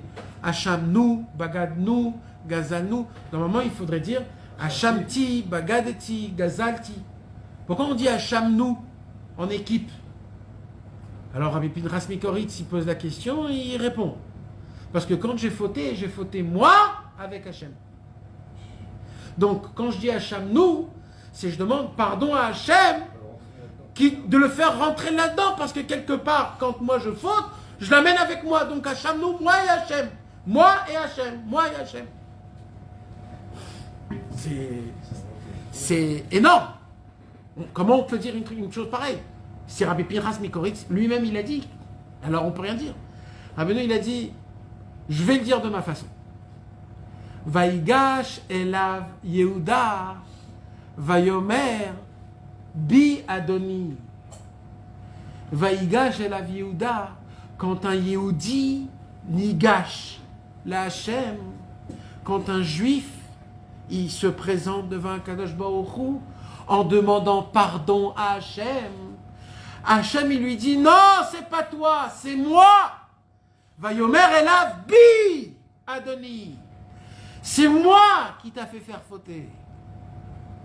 Mais, c'est ta faute à toi que tu m'as emmené là-bas. Mais c'est moi qui t'a fait faire fauter. Donc quand tu demandes pardon, on est ensemble. Même dans la faute, on est ensemble. Ne crois pas que quand tu fautes, tu es tout seul.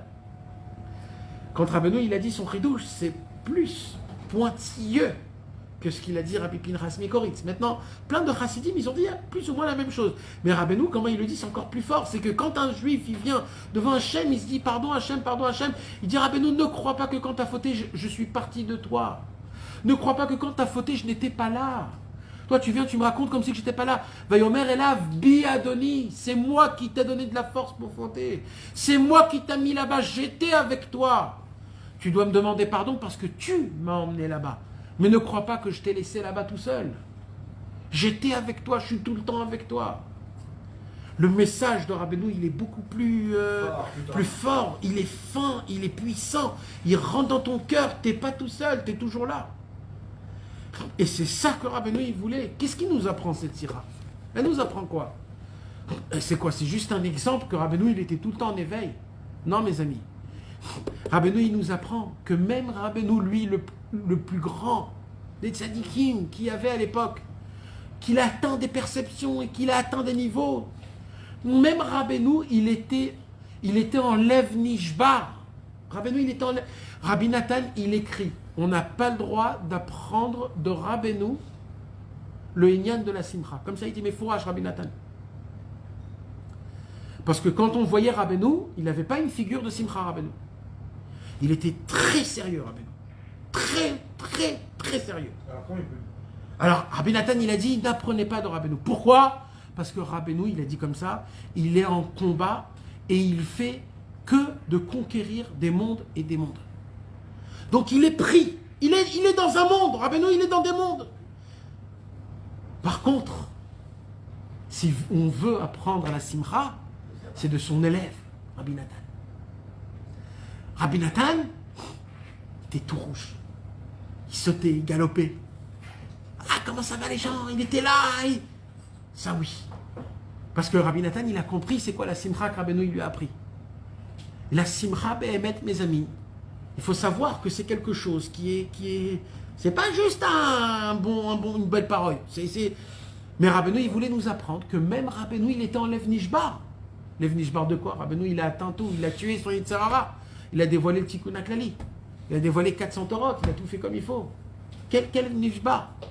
Rabbeinu, lui, plus tu grandis dans la voie d'Hachem, plus tu comprends combien tu es loin d'Hachem. Donc pour Rabbeinu, qui était tellement grand, pour lui, c'était l'homme le plus bas. Son Lev Nishbar, quand on lui parlait d'Ilbo des doutes, Rabbeinu, il avait une espérance de devenir un bon juif. Un jour, Rabbi Nathan, il est rentré dans l'Ilbo des doutes de Rabbeinu, dans sa pièce, sans frapper à la porte. Et Rabbi Nathan, il a dit, oi, oi, oi, oi, oi, pourquoi j'ai ouvert cette porte? Qu'est-ce que j'ai vu? Qu'est-ce que j'ai vu? Qu'est-ce que j'ai vu?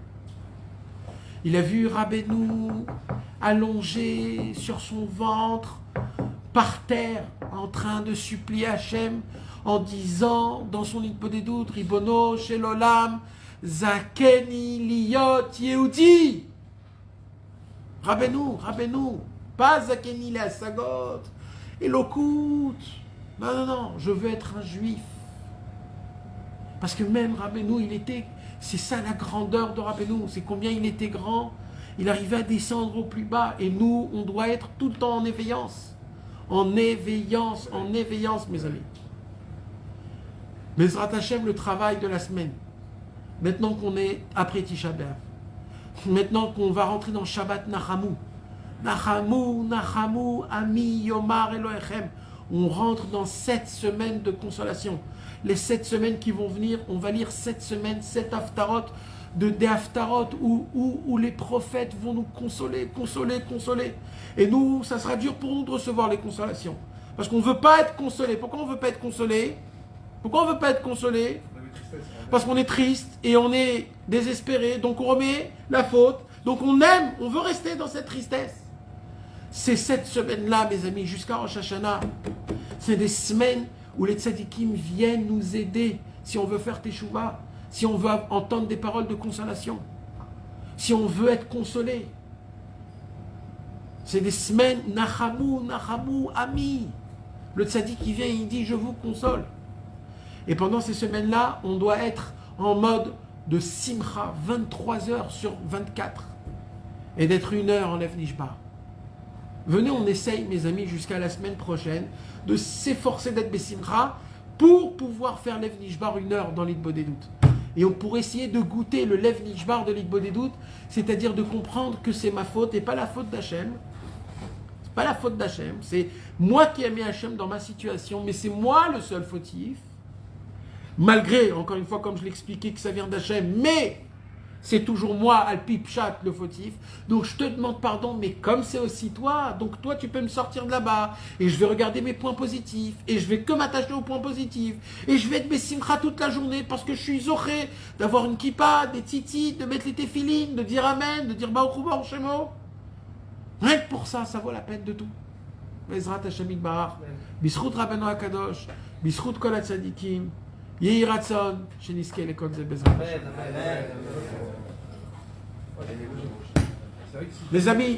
Mes amis, très très important. Ouman Rosh Hashanah est en danger vraiment très grand. Il faut une obligation pour chacun qui a un petit peu de cœur de prier pour qu'on puisse voyager à Ouman, à Rosh Hashanah, maintenir le kibbutz de Rabbeinu. Parce qu'on ne peut pas revenir à ce qui s'est passé l'année dernière. Et Béhémet, c'est très important, mes frères, Béhémet, tous les jours de demander que le kibbutz de Rabbeinu, il est mitkayem, berov, am, adrat, melech, avec plein de monde, avec tous les gens, sans difficulté, qu'on puisse tous arriver facilement, sans problème, faire Rosh Hashanah au Tzioun de Rabbeinu, pour que Rabbeinu puisse nous juger du bon côté, qui nous rend nos pertes, et qui nous donne de la simcha, et qu'il enlève de nous tous les décrets de l'année prochaine. On en a vraiment besoin. Cette année, il n'y a pas eu Ouman Rosh Hashanah, et cette année, c'est une année catastrophique. C'est une année catastrophique. Il ne faut pas que ça se repasse encore une fois. C'est le tzaddik. Plus il y a de gens qui arrivent, plus il a de la force. Pour enlever tous les xérotes de l'année. Mamash, mes amis, c'est vraiment, mettez-vous dans votre téléphone un rappel tous les jours. Ça suffit juste de dire Ribono Shel Olam, ouvre les chemins pour Ouman Rosh Hashanah cette année-là. Ça suffit. Même ça suffit. Mais ouvre au public les chemins pour voyager à Ouman Rosh Hashanah pour tout celui qui veut aller. Ça suffit, ça prend 5 secondes. 5 secondes. Rabbeinu, il a dit, moi je crois aux petites choses, pas aux grandes choses. C'est cette phrase de 5 secondes tous les jours qui peut ouvrir le chemin de... Béhémet, mes amis, Béhémet. Bezrat Hashem. Que Dieu vous bénisse tous. Dès qu'on se voit tous à Ouman, à Rosh Hashanah, Bessimcha, en frappant des mains, avec des rourets de chouva, avec de l'amour et tout ce qu'il y a avec. Il parle de fermer là le...